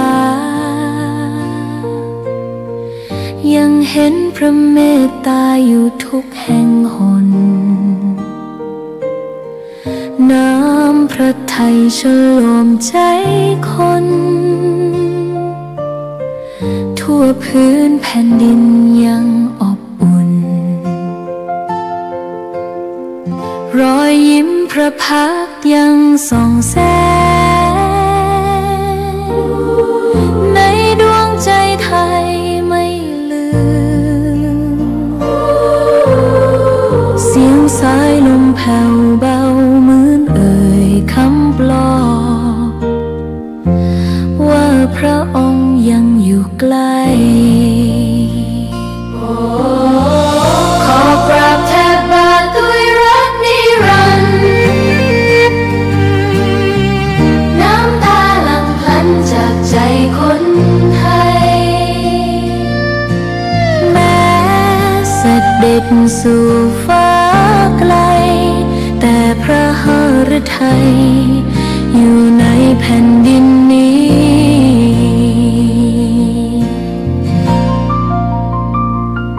สวนดอกไม้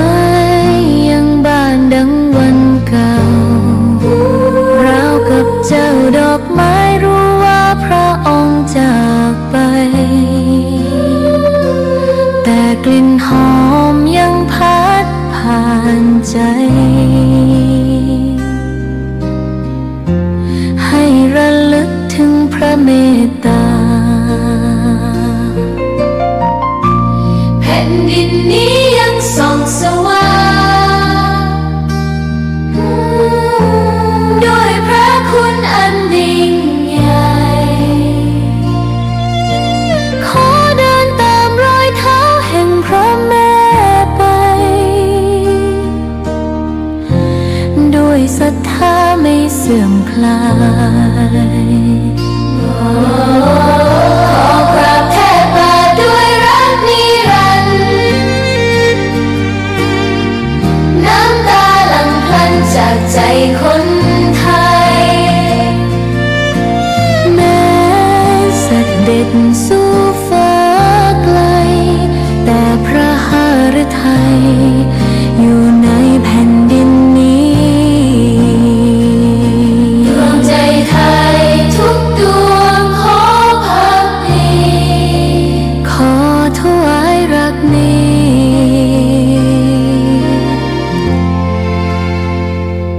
นิรันดร์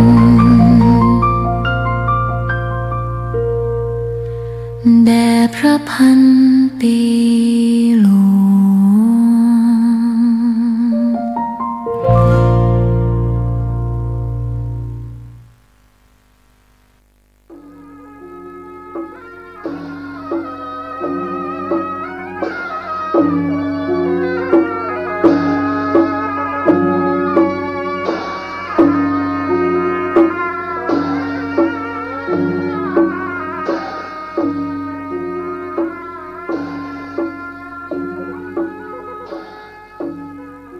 มาแถมแล้วเนอเสียงก้องเสียงกองเสียงมองต่ำเข้าเสียงตุเจ้าเทศนาธรรมมาเยี่ยมมาใจท่านสาธุชนคนดีตั้งหลายถึงบ้านถึงจองเพื่อเอาธรรมะแบบรากหญ้าแบบธรรมดามาฮือพ่อแม่พี่น้องตั้งหลายฟังก่อนที่จะได้ฟังนี้ขอเชิญชวนมวลพุทธบริษัททั้งหลายไหว้พระเหมือนกับนักมวยไหว้ครูระลึกถึงครูบาอาจารย์ก่อนผู้ที่ไปแสวงหาสัจธรรม4อสงไขยปลายแสนมหากัปและ10 ชาติปางสุดท้ายได้เกิดมาเป็นพญาเวสสันตละ ตาลเข้าของทรัพย์สมบัติสละบัลลังก์ไปบวชเป็นพระฤาษีตาลเมียตาลลูกบำเพ็ญขนาดนักจนได้ตรัสรู้เฮาไหวครูบาอาจารย์เนี่ยก่อนเนออาลังหังสัมมาสัมพุทโธภควาพุทธังภควันตังอภิวาเทมิกราบสวากขาโตภควตาธัมโมธัมมังนัมมัสสามิกราบสุปฏิปันโนภควโตสาวกสังโฆสังฆังนัมมามิกราบหันทัพไมยังพุทธัสสะภควโตบุพาภะคณะมะกะลังกะโลมาเสนะโมตัสสะภะคะวะโตอะระหะโตสัมมาสัมพุทธัสสะนะโมตัสสะภะคะวะโตอะระหะโตสัมมาสัมพุทธัสสะนะโมตัสสะภะคะวะโตอะระหะโตสัมมาสัมพุทธัสสะพุทธังสรณังกัจฉามิธัมมังสรณังกัจฉามิสังฆังสรณังกัจฉามิตุติยัมปิพุทธังสรณังกัจฉามิตุติยัมปิธัมมังสรณังกัจฉามิตุติยัมปิสังฆังสรณังกัจฉามิตติยัมปิพุทธังสรณังกัจฉามิตติยัมปิธัมมังสรณังกัจฉามิตติยัมปิสังฆังสรณังกัจฉามิอิติปิโสภะคะวาอะระหังสัมมาสัมพุทโธ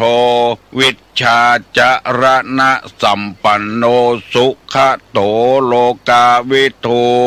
อนุตตโลปุริสาธัมมสาละถิสัทธาเตวะมนุสสานังพุทโธภควาติสวากขาโตภควตาธัมโมสันติติโกอากาลิโก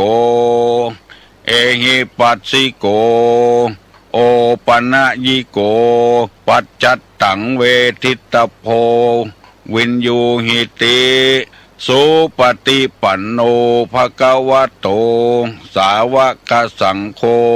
อุจุปฏิปันโนภควโตสาวกสังโฆญาญะปฏิปันโนภควโตสาวกสังโฆสามิเจปฏิปันโนภควโตสาวกสังโฆญาติตังจัตตาลิปุริสายุคานิอัฏฐะปุริสาปุคลาเอสาภควโตสาวกสังโฆอาหุไนโยปาหุไนโยทักขิไนโยอัญจลิกาละนิโยอนุตตลังปุญญเขตังโลกัสสาติกราบหนึ่งกราบสองกราบสามมาแล้วเนอเสียงก้องเสียงก้องเสียงมองต่ำเข้าเสียงตุเจ้าเตสนาธรรมมาถึงบ้านถึงจองถึงตี้ถึงตางของป้องออกแม่ออกศรัทธาสันนิบาตตานเข้าเท่าแก่ใหญ่น้อยใจยิงทุกคนได้ฟังรายการธรรมะแล้วจะได้ข้อคิดไปหลายอย่างหลายประการด้วยกันเพื่อให้ครอบครัวอบบ้านจองอบชุมชนเข้มแข็งขึ้นถ้าหากว่าบ่ได้ปฏิบัติธรรมสันติภาพจะบ่เกิดขึ้นในโลกนี้เมื่อบักกี่วันมานี้ตุลุงได้ฟังวิทยุสถานีหนึ่งจำบ่ได้เวลาเมื่อคืนมีการสนทนาปราศัยระหว่างคฤหัสถ์กับคฤหัสถ์ชื่อหยังก็บ่ฮู้ฟังแล้วมันซึ้งใจเปิ้นว่า ก่อนนั้นเปิ้นถือศาสนาอื่นแล้วก็เป็นนักวิทยาศาสตร์ตัวไปหันเมืองนอกฝรั่งมั่งค่าปากันปฏิบัติธรรมวิปัสสนากรรมฐานสมถกรรมฐานเอาบักกรรมห้อยคอไปถามว่าปฏิบัติอย่างนี้ปฏิบัติในศาสนาไหนฝรั่งมันก็บอกว่าศาสนาพุทธอาจารย์ท่านนั้นมาคิดใจว่าศาสนาพุทธในไทยจะมีดีอย่างสักอย่างขนาดฝรั่งมั่งค่ายังปฏิบัติธรรมไปนั่งภาวนาอยู่เป็นที่เพื่อให้เกิดมรรคเกิดผลถ้าจะมีดีอย่างสักอย่างก็เลยตัดสินใจไปขอลาพระเจ้าที่เปิ้นนับถือสักว่างขอไปศึกษาวิชาพุทธศาสนากวยกรรมโดยเอาหนังสือมาอ่านเกิดความเข้าใจมาเจอน้อยก็บุญไปหาอาจารย์ที่เขียนหนังสือนั้นปรากฏว่าได้รับแสงสว่างเป็นอย่างมากนอกจากอ่านหนังสือบดายแล้วจะต้องมีแหล่งที่จะให้ความรู้ก็เลยไปทางอีสานไปปะใส่หลวงปู่หลวงพ่อหลายองค์ที่เข่งขัดในการปฏิบัติเปิ้นเป็นกรรมปัจจุบันว่าได้โปรโมเตอร์ที่ดีได้โคตรดีก็เกิดความศรัทธาเลื่อมใสหันเป็นความจริงพุทธศาสนานี่เป็นของจริงแล้วที่พระพุทธเจ้าตรัสรู้มานี่เป็นของจริงนั่งไปประหันเพียวพรหมโลกเทวโลกสารพัดอย่างขนาดหันขนาดนั้นก็ยังปะแต้เตื้อมาหันกายเป็นกายเวทนาเป็นเวทนารูปเป็นรูปเกิดความศรัทธาเลื่อมใสขึ้นแถมจนทอดบัดเดียวมีคนเปิ้นถามกันว่าแล้วต่อไปนะลาพระเจ้าแล้วจะปิกไปหาอยู่ก่อนเปิ้นว่าถ้าอย่าไปละจะไปบอกคือเปิ้นเหียว่าลาแบบถาวรจะเข้ามาปฏิบัติในทางพระพุทธศาสนาแล้วอาจารย์คนนั้นเปิ้นยังว่าพุทธบริษัทเอาตึงวันนี้ยังบัดแต้เตื้อยังไปลงอยู่ในบุญอยู่คือชอบฮือตานอย่างเดียวศีลบ่รักษาภาวนาบ่เอาเพราะฉะนั้นชาวพุทธที่แท้จริงจะต้องมีทานมีศีลมีภาวนาถึงจะครบบริบูรณ์สิ่งที่เป็นสาระเป็นประโยชน์นั้นบ่ให้เอากันไปเอาสิ่งที่มันม่วนมันงันคล้ายๆกับว่าบ้าบุญกันพระสงฆ์พระตุเจ้าตนใดเงียบแปลกอย่างเนี้ยเป็นต้นว่าลอยกระทงลอยฟ้ากาซื้อลูกโป่งไปปล่อยอย่างหมูเนี้ยอันนี้มันเป็นเปลือกมันเป็นกระพี้มันยังบ่ถูกต้องเด้อสร้างแต่วัตถุเกิดขึ้นเงินเป็น10 ล้าน20 ล้านประโยชน์ที่จะพึงได้นั่นก็คือให้คนมาศึกษาพระพุทธศาสนาบ่มีโบสถ์งามราคาเป็นหลายล้านวิหารงามกุฏิงามไม้ทุงเป็นต้นนำมาเป็นเสาศาลากาวิจิตรพิสดารแล้วบ่ได้ใจประโยชน์อะไรอย่างคือเกิดมักเกิดผลขึ้นเพราะศรัทธาเฮาไปแสวงหาบุญด้วยการทานอย่างเดียวอันนี้ก็ขอให้พี่น้องทั้งหลายได้จดจำไว้สิ่งที่มันเที่ยงแท้แน่นอนนั่นก็คือฝึกตนหัดตนให้เป็นคนดีของตัวเองของครอบครัวของสังคมบ่ทะเลาะเบาะแว้งกันบ่ไล่บุบไล่ตีกันคนต่างบ้านต่างเมืองเปิ้นมาแอวลู่กระเป๋ากาบุบเปิ้นกาอย่างกาหมู่นี้เป็นต้นเปิ้นว่ายังมีความเข้าใจผิดอยู่นักอยู่ฟังแล้วหน้าเอามาเล่าให้พี่น้องทั้งหลายฟังวันนี้จะได้นำเอาคำว่างัวลืมตีนหาแล้วได้นำเอาคำว่างัวสันหลังวากหานี้จะได้เอาคำว่างัวลืมตีนห้านี่เป็นเหมือนกับห้าฝนนะตกลงมาเป็นกำเนี่ยหาแล้วหานี้งัวลืมตีนนี่หมายความว่าอย่างไรเตียวไปไหนมาไหนได้ก็เพราะตีนจะไปกินหญ้าก็เพราะตีนจะได้กินน้ำก็เพราะตีนจะเตียวหาแรงก็เพราะตีน แต่เวลามันเจ็บมันปวดมาไปด่าตินเดือดหรือตินว่าตินบ่จ้อยบ่ลืออย่างมันเป็นภาระของมันคือมันเจ็บมันปวดอันนี้เป็นกรรมโบราณเปิ้นว่าไว้กรรมนี้หมายความว่าอย่างใดหมายความว่าคนนี่ลืมไปว่าเขาได้กินได้อยู่ได้นอนได้นั่งตึงวันนี้เพราะไผพอว่าจะมีภาระสักน้อยหนึ่งก็เดือดเขาได้หิได้หาได้กาได้ขายเข้าบ้านมาตึงวันเฮือนหลังนี้ไผ่แปงตี้บ้านตี้ที่เขาอยู่เนี่ยไผ่เป็นคนซื้อไว้แล้วเขาได้อยู่พอมามีภาระน้อยเดียวบ่ได้เดือดบ่ได้หิดีบ่ได้หาดีเมาเป็นภาระกับคนนั้นคนนี้เคยหันมาหลายแล้วคนใจอี้นี่ขอเมตตาเนอะอนาคตเรายังมีทำไก่อยู่มันจะบ่เจริญรุ่งเรืองหิบ่มากาบ่ขึ้นเจ็บป่วยอดแอดเพราะว่าป่าประกรรมมาสนองเมื่อรุนบางรายด่าเพียวป้อด่าเพียวแม่ขึ้นกูขึ้นมึงใส่ป้อใส่แม่เกิดมาได้เพราะไผหูตาตินมือหูดังปากเตียวได้มาได้ไงได้เพราะไผลืมไปเหี้ยแล้วมิ่งขึ้นมาด่าป้อด่าแม่เป็นกูเป็นมึงเป็นไอเป็นบายังบ่ปอค่ำป้อค่ำแม่ตัวแถมจนอยู่บ่ได้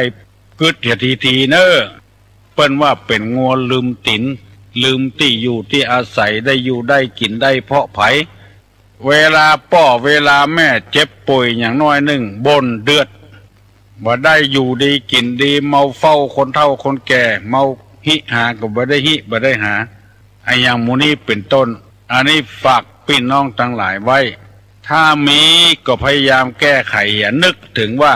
เฮาได้อยู่ได้กินได้ใจได้สอยถึงวันนี้เพาะไผถ้ามันมีคือแก้ไขถ้าบ่มีก็จะไปให้มันเกิดมีกับตัวมันเป็นบุพกรรมที่ได้สร้างกันมามีป้อนานหนึ่งมาอู้กับตุลุงว่าบ้านที่ป้อนานอยู่นะมีละอ่อนมันค่ำป้อค่ำแม่มันด่าป้อด่าแม่มันโอ้คนเฒ่าก็บ่ฮู้อย่างเงี้ยจะได้แล้วเอาไปอบรมบ่มนิสัยที่ไหนก็บ่ได้มันเป็นอะไรอย่างมาเกิดบ่ฮู้ลืมตินลืมที่มันได้อยู่ได้กินมากับไผมันลืมมันด่าได้ด่างเอาเจ็บเป็นอย่างก็บ่ให้เฝ้าบ่ให้พอกให้กอยเอาจนคนเฒ่าสองคนนั้นที่เป็นหม้อเป็นป้อเป็นแม่ตายละมันก็เลยมีทรัพย์สมบัติไปเอาเมียได้เมียแล้วบ่แต่งงานแล้วบ่มีลูกกับกันไปขอลูกคนอื่นเอามาเลี้ยงพากฏว่าไอ้น้อยคนนี้ใหญ่ขึ้นมาเงี้ยอย่างเดียวกันที่มันเงี้ยคือพ่อของแม่เกินกว่านั้นทำก่อนพ่อแม่ว่าโอ้เอาลูกมาเลี้ยงคือลูกได้อยู่ดีมีสุขหาบัดใจแค่มาลงสู่ไปเอาหามาอย่างว่าเดี๋ยวขนาดนั้นพ่อนานคนนั้นตายไปละพ่อนานนี้ถ้าไผ่ไข้งูมาถามตุลุงโดยโทรศัพท์มาก็ได้หันแก่เข้านี่นึกถึงพุทธภาษิตเพิ่นว่าเวรย่อมระงับด้วยการไม่จองเวรนี่นะระงับได้ด้วยการบัดจองเวรที่พุทธภาษิตเพิ่นว่าไว้ก็เลยตัดสินใจห้อง3 คนพ่อแม่ลูกนั้นมาอู้มาได้ห้องไอ้ละไปหาเขากันแล้วไปถึงบ้านถึงจองตัดสินใจเขาจะจังก็จ้างเถอะจะได้ก็จ้างเถอะ3 คนน่ะก็ถามพ่อนานไหมอย่างพ่อนานมีเรื่องอยู่อย่างนะก็เลยอู้คือฟังต่างๆนานาบ้าน้อยนี่เมื่อมันพ่อแม่มันมีมันค่ำพ่อค่ำแม่มันอย่างเงี้ยแล้วก็เอาลูกเปิ้นมาเลี้ยงก็อย่างเดียวกันมาเพะพ่อจะทำให้ไปแปลงสวยดอกมา3 สวยพ่อจะตัดกรรมตัดเวรเห็นเนอะลูกคนนี้ต่อไปก็จะไปด่าพ่อด่าแม่อย่าไปพ่อแม่ลำบากลำบนเอาสวยดอกมารวมกันแล้วก็เอามาทำพิธีตัดฝ่ายแบ่งไปคนที่คนต่างเพิ่นบอกว่าตั้งพ่อนานเนี่ยมานั่นไอ้น้อยคนนี้ก็บักให้ด่าตัวใดละมีอยู่พ่อง แล้วมันเบาไปตัดกรรมตัดเวรกันอันนี้เป็นพิธีกรรมบัดใดถ้าฟังตุลุงแล้วเฮาย่างอย่าตานะตั้งพ่อตั้งแม่ก็บ่ปากนักมาว่าอย่างให้มันนักเมินไปก็ดีขึ้นไปเองตัดกรรมตัดเวรได้พี่น้องทั้งหลายไผ่คนใดคนหนึ่งถ้ามีอย่างอี้จะไปเป็นงัวลืมติ๋นเกิดหาคุณงามความดีของเปิ้นเหี่ยพ่องอย่าไปเกิดกระตัวอย่างเดียวบ้านก็บ้านเปิ้นน่ะแปลงมาเฮาก็ได้สืบได้อยู่บ้านเปิ้นนั้นน่ะที่ดินก็ของเปิ้นนั่นละ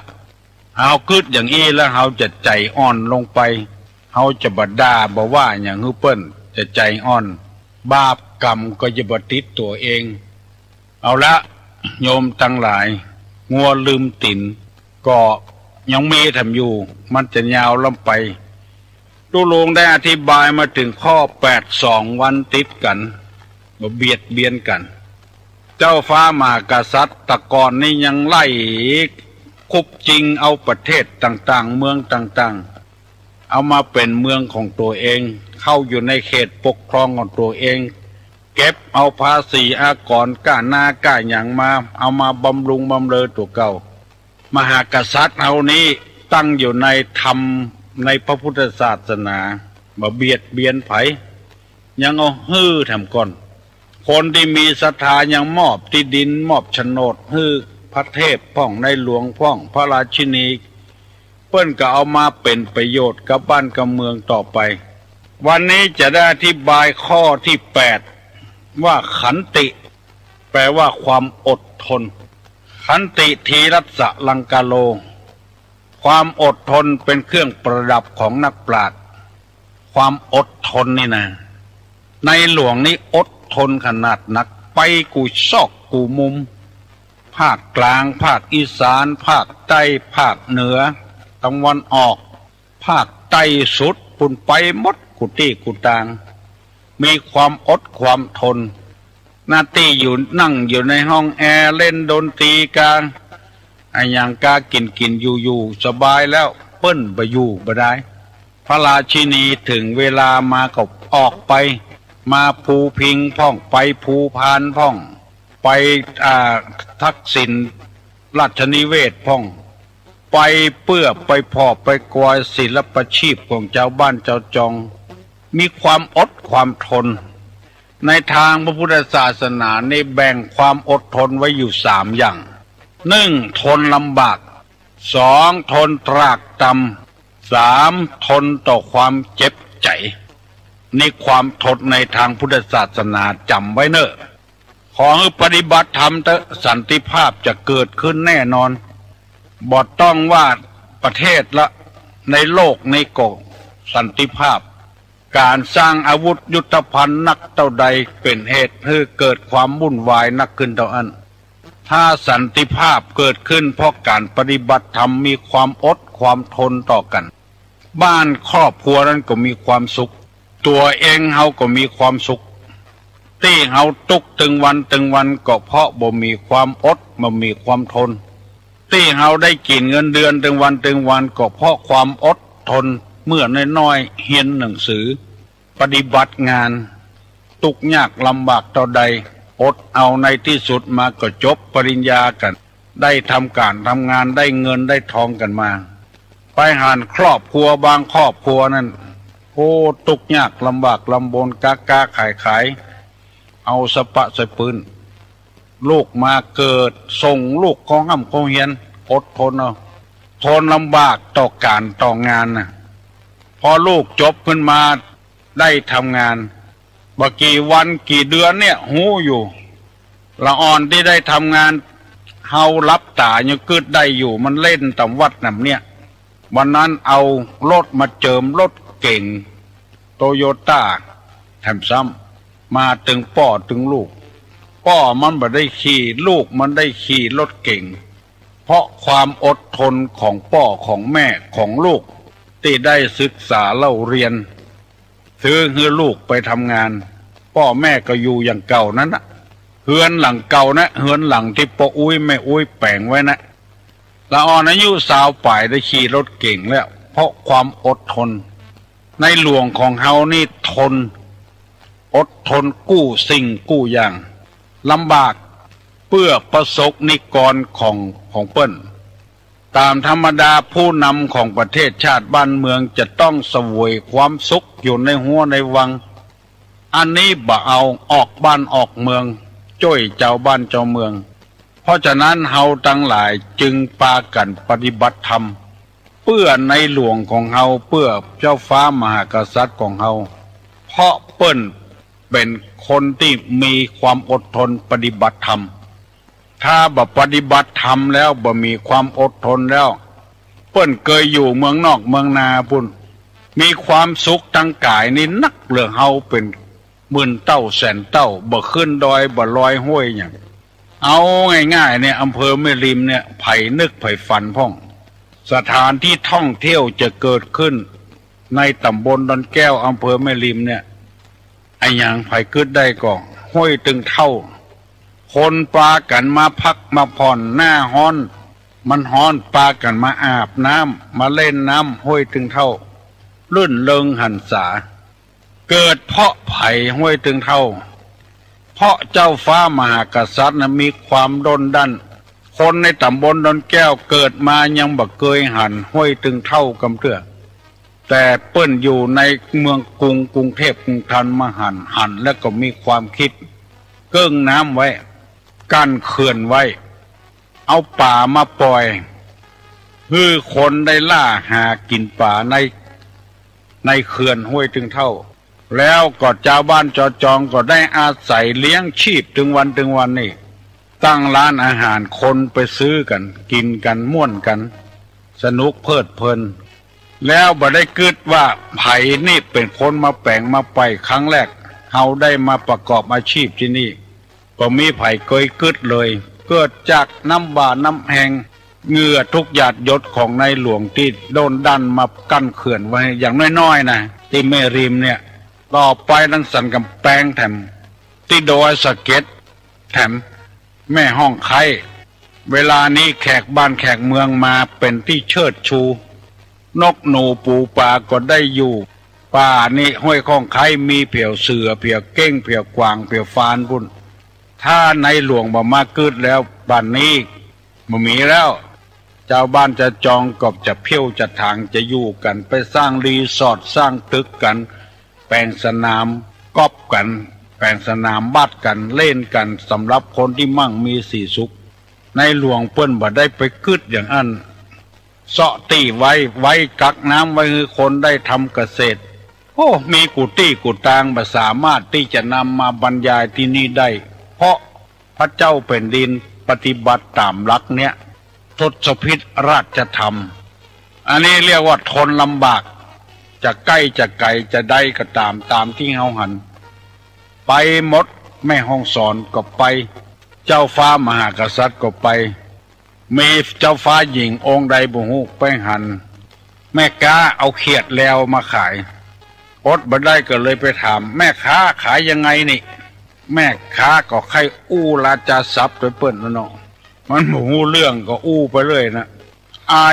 ตัวที่เสด็จไปเสด็จมานี่ก็แพงหน่อยเจ้าค่ะตัวที่วิ่งไปวิ่งมานี่นะ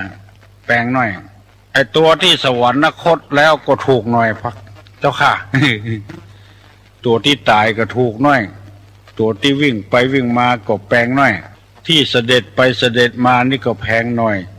ที่สวรรคตแล้วก็ถูกหน่อย อันนี้มันเป็นความจริงนะที่ตุลุงนำมาเสนอ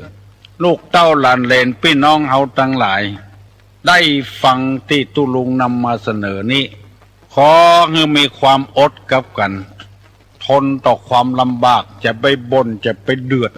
ตาเฮาหันเฮายังใครได้อยู่ต้องไม่เฮาใครกินอยู่ต้องอดต้องทนเอาเงินคำอยู่ที่ยากหากไม้อยู่ที่แข็งจะไปฟังสบายเตื้อวันนี้ตุลุงได้นำมาเสนอเรื่องความอดทนได้ข้อเดียว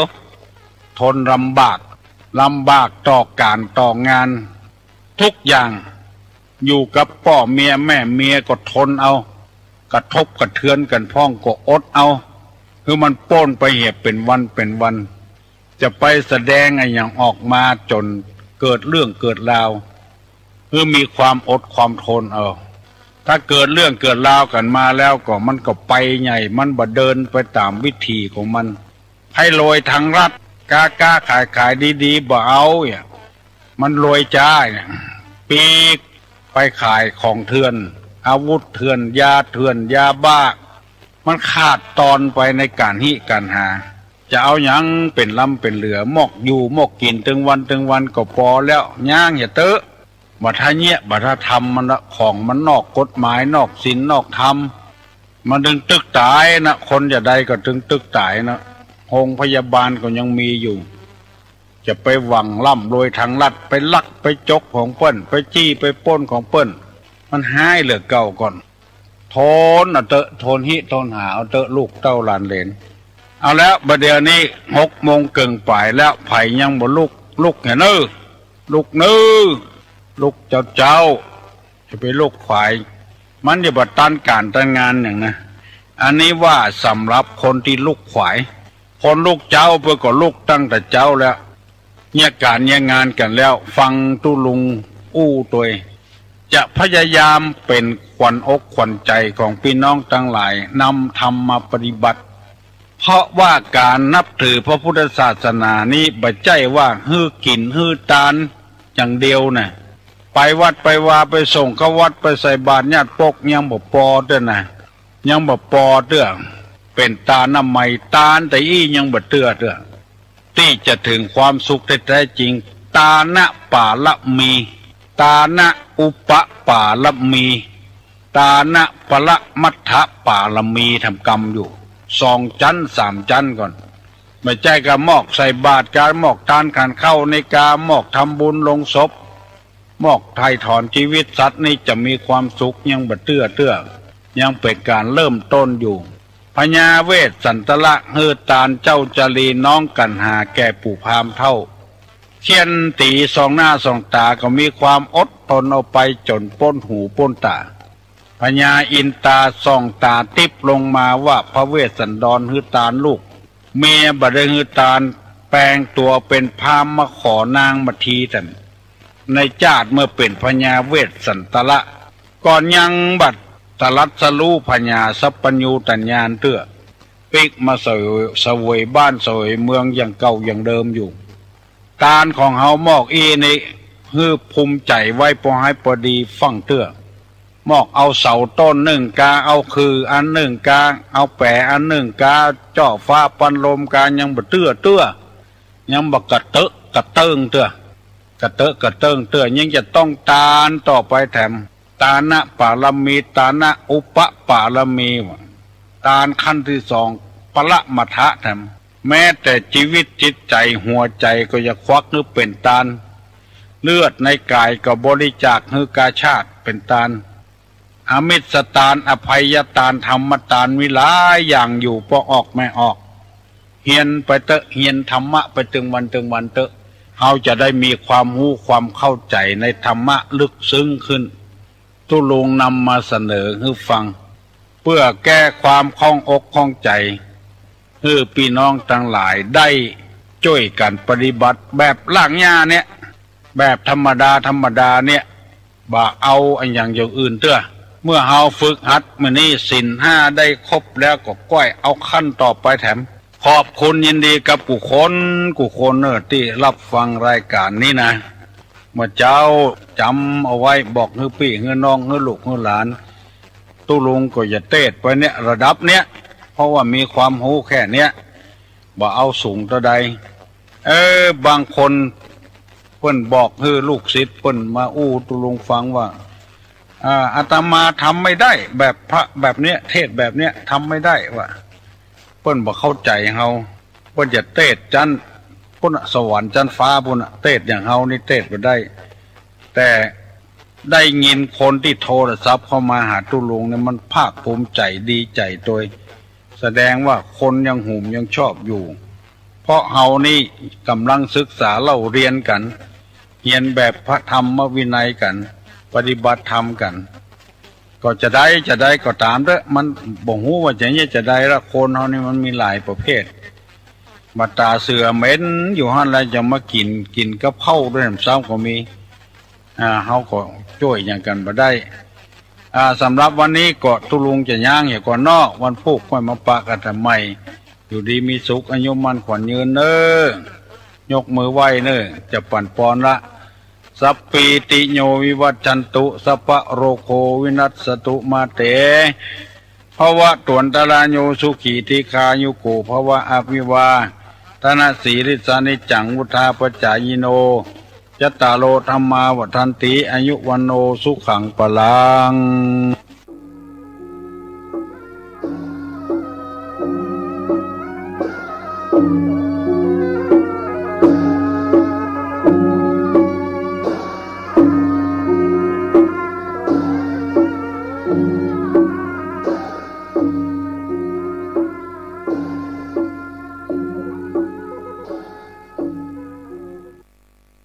ขอความเจริญในธรรมจงมีแด่ท่านผู้ฟังทั้งหลายแต่หลวงพ่อโพธิญาณกำลังนำเสนอเรื่องอิติสัมโพชฌงค์องค์ธรรมที่จะนำผู้ประพฤติปฏิบัติให้สัจรู้ธรรมคือปิติ โดยเฉพาะในประเด็นที่ปิติสัมโพชฌงค์ซึ่งยังไม่เกิดจะเกิดขึ้นโดยประการใดก็ให้รู้โดยประการนั้นก็อย่างที่บอกไว้ในวันก่อนว่าเหตุให้เกิดปิติสัมโพชฌงค์นั้นก็มีหลายอย่างด้วยกันโดยเฉพาะอย่างยิ่งก็อยู่ในกลุ่มของอนุสติทั้ง10ประการแต่ก็ไม่ครบทั้ง10หรอกเมื่อวันก่อนก็ได้พูดถึงพุทธานุสติมาเป็นตัวอย่างนะคือถ้าหากว่าเอาพิสดารก็จะกินเวลาไปเยอะเหลือเกินก็ยกตัวอย่างอนุสติแต่ละข้อว่าพุทธานุสตินั้นตามปกติก็จะใช้อยู่4 ระดับด้วยกันระดับหนึ่งก็คือสวดสาธยายสรรเสริญพระพุทธคุณบทว่านะโมตัสสะอะระหังสัมมาสัมพุทโธอิติปิโสภะคะวาคือถ้าสวดได้ครบทั้งหมดมันก็ดีแต่ว่าส่วนใหญ่มันก็จะเน้นไปที่อิติปิโสภะคะวาแนวที่สองก็คือเอาบทพระพุทธคุณบทใดบทหนึ่งมาสาธยายมาภาวนานะฮะคือเช่นหายใจเข้าว่าพุทธหายใจออกว่าโธหายใจเข้าว่าพุทธหายใจออกว่าโธจนจิตใจสงบอยู่กับบทพระพุทโธประการที่สามก็คือนำเอาบทพระพุทธคุณแต่ละบทเนี่ยมาศึกษามาทำความเข้าใจมาคิดมาพินิจพิจารณาจนเกิดปิติประโมทย์ตรงนี้จะเกิดปิติประโมทย์ขึ้นมานะครับเพราะว่าไม่ได้มุ่งไปที่ใจสงบแต่ว่ามุ่งไปที่การใช้ปัญญาพินิจพิจารณาพอถึงจุดเด่นจะเห็นความดีงามของพระพุทธคุณและในฐานะที่เราเป็นศาสนิกในพระพุทธศาสนาก็จะเกิดปิติประโมทย์ที่ได้เกิดมาเป็นมนุษย์มาพบพระพุทธศาสนาแนวที่สี่เนี่ยเป็นแนวของการนำเอาคุณของพระพุทธเจ้ามาเป็นหลักในการดำเนินชีวิตของเราก็เรียกว่าเป็นการปฏิบัติตนให้ผสมกลมกลืนกับพระพุทธคุณซึ่งในกรณีนี้ว่ากันตามความเป็นจริงแล้วก็ตามสมบูรณ์ได้ยากนะฮะเพียงแต่ว่าให้มีลักษณะโดยสถิตรออยู่บนบาทของพระพุทธเจ้าเช่นว่าพระพุทธเจ้าทรงหักกรรมแห่งสังสารวัฏคือทำลายกิเลสกับกรรมได้หมดสิ้นเราแม้จะไม่ถึงขนาดนั้นจะทำยังไงจะลดกิเลสความรุนแรงของกิเลสให้น้อยลงไปคือกรรมมันอยู่ในกุศลสูงขึ้นอย่างน้อยที่สุดระดับของการงดเว้น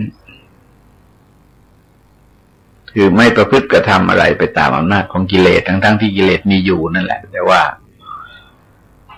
เราก็สามารถควบคุมจิตใจของเราไม่ให้อ่อนไหวไปตามแรงผลักดันของกิเลสได้ในรูปของการงดเว้นนั้นก็ที่จริงก็คือเรื่องระดับศีลสิกขาตามปกติแล้วก็จะยกตัวอย่างเรื่อง งดเว้นจากการละเมิดสิทธิในชีวิตในทรัพย์สินในคู่ครองของบุคคลอื่นงดเว้นจากการพูดเท็จพูดส่อเสียดพูดคำหยาบพูดเหลวไหลเราจะเห็นว่าอาการของกิเลสยังมีอยู่ทั้งนั้นเนี่ยหรือไม่ใช่กิเลสมันหมดไปเพียงแต่ว่าเวลาทำออกไปพูดออกไปเนี่ยไม่มีอาการกิเลสแต่ว่าเป็นอาการของธรรมะระดับศีลคืองดเว้นจนถึงจุดหนึ่งก็มีความลึกซึ้งถึงใจก็คือการไม่โลภคือแม้จะโลภแต่ไม่ถึงอยากได้ของบุคคลอื่นไม่โกรธแม้จะโกรธก็ไม่ถึงพยาบาทปองร้ายใครไม่หลงถึงแม้จะหลงก็ไม่ออกจากทำนองครองธรรมก็หมายความว่ากิเลสมันก็จางคลายไปบรรเทาไปลดละลงไปจิตใจก็จะมีความสงบเยือกเย็นเพิ่มขึ้นในเรื่องของธรรมคุณก็มีลักษณะโครงสร้างเดียวกันคำว่าธรรมะที่ควรมองเป็นพิเศษก็คือลักษณะของธรรมะนี่4ประการนะคือถ้าเราจัดเป็นประเภทเราจะเห็นว่าก็คือหลักของอริยสัจทั้ง4แต่จัดถึงลักษณะแล้วมันก็มีอยู่4ลักษณะลักษณะหนึ่งก็คือสวากขาโตภควตาธัมโมพระธรรมอันพระผู้มีพระภาคเจ้าทรงแสดงไว้ดีแล้วก็เรียกว่าเป็นสวากขาตธรรมคือเป็นระบบคำสอนที่ทรงแสดงไว้อย่างถูกต้องสมบูรณ์เป็นสัจธรรมที่ไม่มีความวิปริตผิดแปลกไปจากสัจธรรมในเรื่องนั้นๆจะในกรณีจะแม่ก็ไปเป็นประเภทในส่วนที่เป็นทุกข์ซึ่งตกอยู่ในกฎของอนิจจังทุกขังอนัตตาเนี่ยก็เป็นอย่างนั้นจริงๆที่เกิดขึ้นมาจากปัจจัยปรุงแต่ง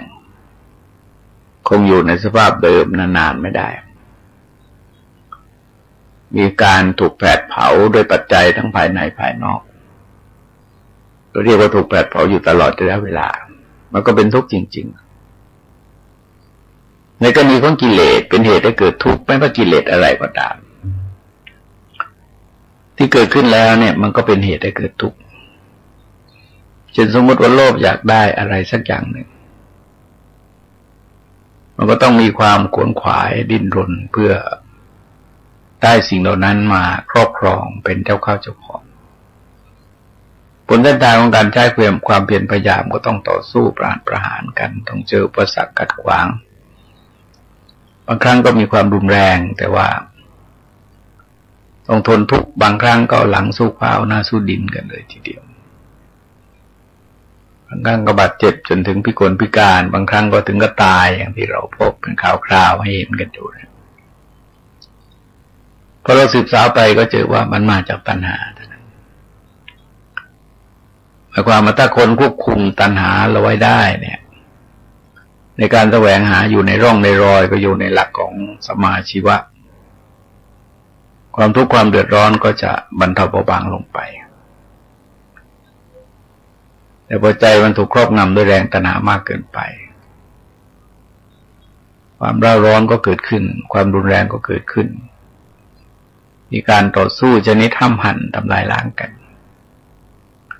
อย่างข่าวคราวในยุคนี้เราจะเห็นว่าเป็นข่าวคราวที่ค่อนไปทางเป็นศึกสงคราม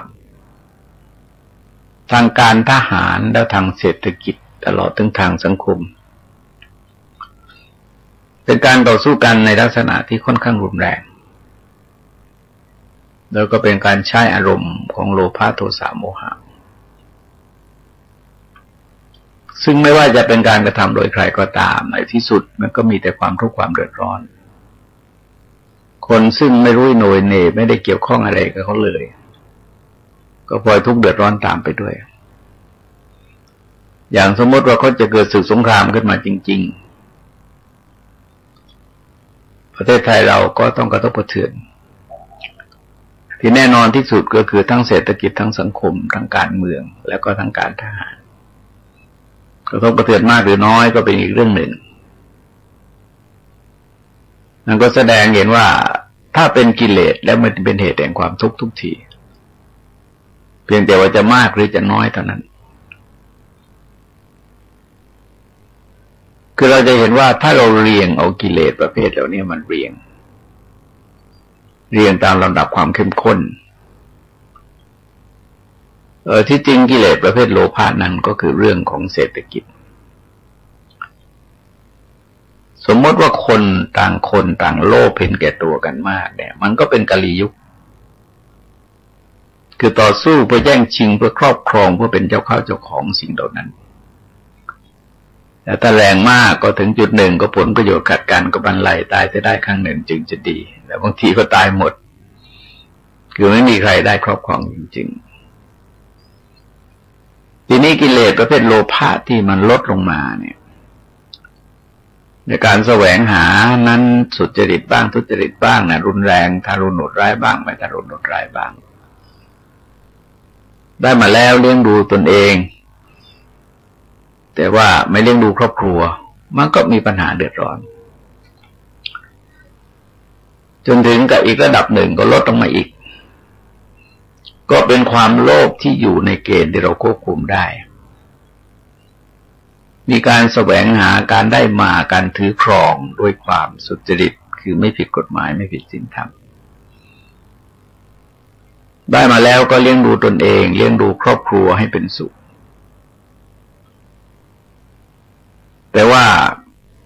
ยังไม่ค่อยมีน้ำใจที่จะเผื่อแผ่สงเคราะห์อนุเคราะห์ช่วยเหลือเกื้อกูลแก่บุคคลอื่นแล้วก็ไม่ถึงกับสร้างบุญสร้างกุศลแต่ไงโลภะมันก็ลดลงไปเยอะทีนี้ถ้าหากว่าเราแสวงหาในทางที่ชอบทำไม่ทารุณกดขี่ด้วยวิธีการต่างๆได้มาแล้วเลี้ยงดูตนเองเลี้ยงดูครอบครัวเลี้ยงดูเพื่อนฝูงญาติวงศ์พงศารับจัดกิจกรรมทั้งหลายที่เหมาะที่ควรแล้วก็มีการสงเคราะห์แบ่งปันแล้วก็ใช้ทรัพย์เป็นเครื่องมือในการทำบุญถ้าตั้งปัญหาถามว่าพฤติกรรมเหล่านี้ยังมีความโลภอยู่ไหมที่จริงยังมีสิ่งที่เราโลภอยู่แล้วยังมีความโลภอยู่แต่ว่าความโลภมันลดลงไปพอลดลงไปมันก็กลายเป็นเศรษฐกิจที่มีความซื่อสัตย์สุจริตต่อกันแล้วคนก็มาเอาเงินทองต่างๆเหล่านั้นมาแก้ปัญหาสังคมมาแก้ปัญหาการเมืองมาแก้ปัญหาทางการทหารได้ปัญหาสำคัญว่าทำยังไงจะลดตัณหาลงไปได้แต่นั้นเองทีนี้กิเลสประเภทราคะมันก็มีลักษณะอย่างนั้นราคะเราเห็นว่าเป็นเรื่องเพศมีความรู้สึกมีความต้องการในทางเพศต้องการจะตอบสนองความต้องการในทางเพศถ้ารุนแรงมันก็กลายเป็นอาชญากรรมเป็นการฉุดฆ่าอนาจารข่มขืนกระทำชำเราอย่างข่าวคราวรุนแรงกับบางทีก็สยดสยองหรือน่าสลดหดหู่นะฮะคือไม่น่าจะเป็นคนคือคนไม่น่าจะทำอย่างนั้นแต่ก็มีพฤติกรรมที่กระทำออกมาทีนี้ถ้าหากว่าลดลงไปได้กว่านั้นเหตุผลสติปัญญาดีขึ้นไปกว่านั้นมันก็ยังมีความต้องการในทางเพศแต่ว่าเคารพสิทธิในคู่ครองของกันและกันต่างคนต่างก็มีคู่ครองก็เรียกว่าสามารถครองเรือนครองสุขกันอยู่ได้ทีนี้ถ้าหากว่าลดลงไปยิ่งกว่านั้นในขณะที่ร่างกายมันแก่งอมลงเนี่ยการตอบสนองในทางเพศมันก็ต้องลดน้อยลงเป็นธรรมดาแต่คนก็พัฒนาจิตใจตัวเองขึ้นไปก็อยู่ร่วมอย่างเป็นมิตรมากยิ่งขึ้นให้ความสำคัญแก่เรื่องเพศลดน้อยลงไปคือถือเป็นอันดับรองอันดับ3อันดับ4ก็ว่ากันไปแต่คนเหล่านี้ถึงจุดหนึ่งเนี่ยก็จะมองแยกแยะถึงการตามใจตัวเองซ้ำๆซากๆตั้งแต่ไหนแต่ไรมามันก็ไม่ได้อะไรขึ้นมาแล้วในสุดก็จะชวนกันกวัดฟังธรรมจำศีลรักษาศีล เป็นศีล8ศีลอุโบสถหรือบางทีก็อาจจะเลยไปจนถึงกับรักษาเป็นนิตยศีลคู่สามีภรรยาเป็นการอยู่ร่วมกันอย่างเพื่อนผู้ศึกษาธรรมปฏิบัติธรรมด้วยกันไม่มีความเกี่ยวข้องกันทางเพศแต่ถามราคาหมดไหมมันก็ไม่ถึงหมดหรอกแต่ก็บรรเทาไว้ได้ควบคุมไว้ได้แล้วก็ไม่ให้ความสำคัญแก่มันนี่เราก็แก้ปัญหาสังคมได้ทีนี้ถ้าเรามองถึงกิเลสประเภทโทสะถ้าแรงเกินไปเนี่ยมันก็เป็นอาชญากรรมเป็นศึกสงครามเป็นการฆ่าล้างพรานกันเป็นการโต้ตอบแก้แค้นอุตลุดไปหมดก็อย่างที่เรารู้เห็นกันอยู่ยังดูข่าวในตอนปลายเดือนกันยามาถึงต้นเดือนตุลาเนี่ยคือข่าวคราวการเคลื่อนไหวของกองทัพสหรัฐอเมริกานึกว่าโอ้โหสตางค์มันหายไปเรียกว่าหายใจทีหนึ่งนี่เงินมันมหาศาลมากสมัยสงครามเวียดนามเนี่ยเครื่องบิน B-52 เคยตกอยู่ลำหนึ่งแล้วเขาก็ตัวเลขออกมาแฉนะฮะว่ามันมีอะไรค่าใช้จ่ายทั้งหมดนี่มีอะไรอยู่บ้างทั้งหมดเนี่ยเป็นเงินเป็นทองเท่าไหร่เนี่ยก็ตอนนั้นดอลลาร์หนึ่งก็20 กว่าบาทนะฮะ20 บาทมั้งก็เอาลองมาคูณกันดูนะฮะ20ไปคูณดูกลายเป็นเงินไทยตอนนั้นประชากรโลกก็มีประมาณสัก 4,000 กว่าล้านจึงเงินที่ B-52 ตกเป็น1 ลำคือสามารถเอาไปแจกคนทั่วประเทศเนี่ยคนละ3 บาทได้นี่เป็นเรื่องความสูญเสียที่ไม่น่าเชื่อมันเกิดจากโทสะกับโมหะที่คุณมุ่งจะเข็นฆ่าทำลายล้างกัน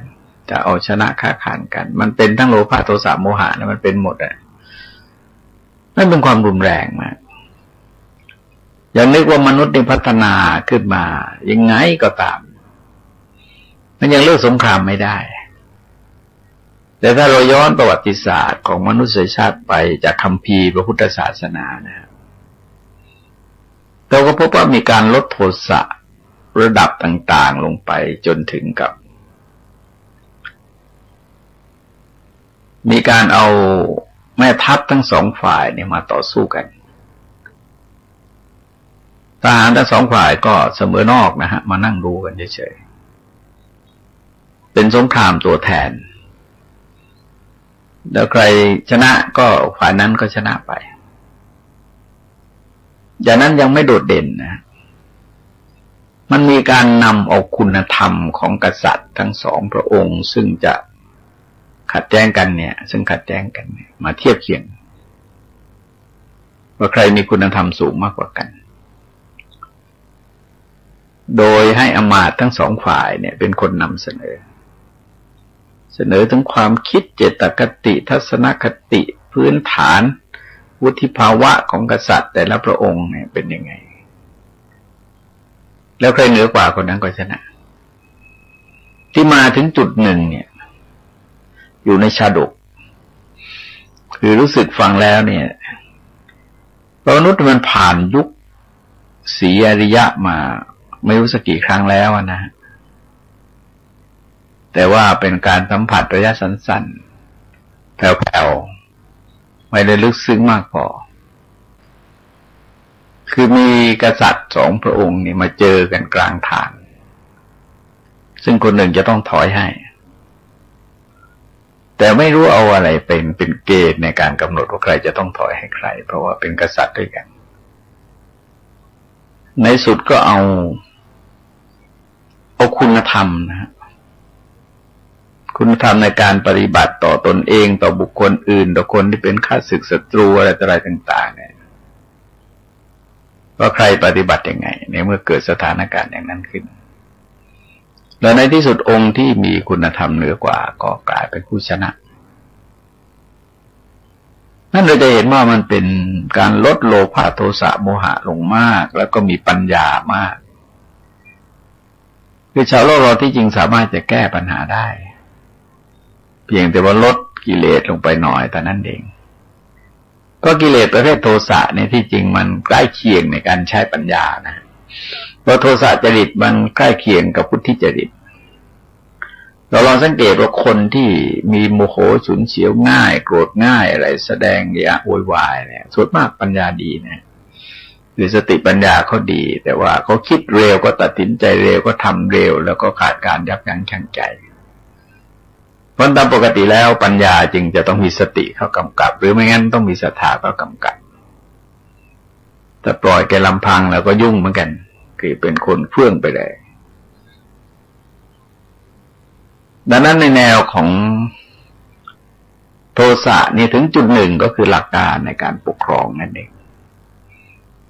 เป็นเรื่องของความเชื่อมั่นเป็นเรื่องของการกล้าคิดกล้าทำกล้าตัดสินใจนะมีความฉับไวมีความเชื่อมั่นกล้ารับผิดชอบต่อภารกิจการงานเหล่านั้นทีนี้กิเลสประเภทโมหะเนี่ยเราจะเห็นว่ามันเป็นโคตรเป็นรากเหง้าของความชั่วร้ายทั้งหลายแต่ถ้าหากว่าบุคคลได้มองเห็นโทษของมันแล้วก็พยายามบรรเทาลดละโมหะลงไปโดยพัฒนาปัญญาขึ้นมาในระดับต่างๆให้ลดคือเหมือนกับแสงสว่างซึ่งกระจัดความมืดแล้วในสุดแสงสว่างเหล่านั้นน่ะอย่างน้อยที่สุดเนี่ยไม่สว่างเต็มที่ก็สว่างพอมองเห็นอะไรเป็นอะไรได้เนี่ยเอาขนาดนั้นน่ะเราคนเรามองเห็นอะไรเป็นอะไรได้มันก็เดินไปไหนมาไหนได้ก็ทำอะไรได้แต่ลักษณะของโมหะที่จริงนั่นก็เป็นแนวของวัฒนธรรมแนวของจารีตประเพณีขนบธรรมเนียมวัฒนธรรมแบบแผนต่างๆที่คงก็ยึดถือประพฤติปฏิบัติกันแล้วก็ถือเป็นเอาจริงเอาจังคล้ายๆกับเป็นเรื่องสลักสำคัญที่ต้องยึดถือประพฤติปฏิบัติไปตามนั้นทั้งที่ในแง่ของความเป็นจริงแล้วเนี่ยเรื่องเป็นนั้นมากนะเป็นความสูญเปล่าเป็นความงมงายแต่ว่าโลกเราเนี่ยมันต้องมีก้อนอิฐหนึ่งก้อนหินหนึ่งอันอะไรของโบราณเนี่ยอย่างแม้เพียงชิ้นเดียวเนี่ยมีค่าในด้านจิตใจมีค่าในด้านวัฒนธรรมมีค่าในด้านความเป็นมา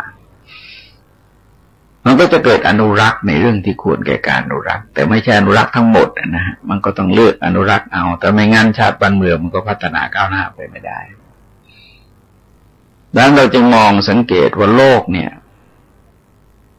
มันก็จริงๆคือเศรษฐกิจคือสังคมคือการเมืองคือขนบธรรมเนียมประเพณีจารีตวัฒนธรรมแบบแผนต่างๆแล้วพวกนี้พัฒนาขึ้นไปถึงจุดหนึ่งก็กลายเป็นหลักการในทางศาสนานั้นๆพระเจ้าทรงแสดงไว้ในรูปของการให้พยายามลดกิเลสลงไปคือลดตัวสมุทัยลงไปเนี่ยลดอย่างน้อยที่สุดเนี่ยอย่าให้มีปัญหาทางเศรษฐกิจอย่าให้มีปัญหาทางสังคมอย่าให้มีปัญหาทางการเมืองอย่าให้มีปัญหาทางขนบธรรมเนียมประเพณีวัฒนธรรมจารีตแบบแผนต่างๆแล้วคือขัดแย้งกันด้านความเชื่ออะไรต่ออะไรเนี่ยซึ่งมันก็อยู่ในวิสัยที่คนจะทำได้เพราะเป็นข้อปฏิบัติระดับศีลธรรมจัญญาแต่นั้นเองทีนี้ถ้าหากว่าทำได้เนี่ยเราก็จะเห็นว่าพวกกิเลสเนี่ยมันเป็นกิเลสจริงแต่ลดลงไปแล้วมันก็ลดความทุกข์ตามไปด้วยเพราะมันเป็นต้นเหตุของกิเลสถ้ากิเลสเหล่านี้ได้ลดลงไปในระดับต่างๆอย่างที่ยกตัวอย่างมาเนี่ยจากการฉุดฆ่าอนาจารข่มขืนกระทำชำเราแล้วก็ลดลงมาอยู่ระดับที่เรียกว่าการวัดฟังธรรมจำศีลรักษาอุโบสถศีลอยู่ด้วยกันเป็นสามีภรรยากันเนี่ยนะแต่ว่าไม่ให้ความสำคัญแก่เรื่องมีเพศสัมพันธ์ก็อยู่ในศีลในธรรมปัญญาก็เกือบจะเป็นชีไปนะฮะสามีก็เกือบเป็นชีปะขาวไปนี่ก็แสดงว่าจิตใจมีความประณีตขึ้นไป สมุทัยหรือกิเลสเป็นเหตุแห่งความทุกข์เนี่ยเป็นสัจธรรมจริงๆเราพยายามมองพยายามคิดพยายามมองในแนวเราเนี่ยซึ่งก็แสดงว่าเป็นระบบคำสอนที่พระเจ้าทรงแสดงไว้แล้วดีแล้วจริงๆไม่มีความวิปริตไม่มีความแปรผันไปเป็นอย่างอื่นนี่ก็เป็นหลักการอย่างหนึ่งที่มาทำความรู้จักกับธรรมะในโครงสร้างที่เป็นแม่บทก่อนต้องฟังทั้งหลายในหลวงพ่อโพธิญาณในวันนี้ขอยุติไว้ด้วยเวลาเป็นเท่านี้ที่สุดนี้ขอความเจริญงอกงามไพบูลย์ในธรรมจงมีแด่ท่านผู้ฟังทั้งหลายโดยทั่วกันสวัสดี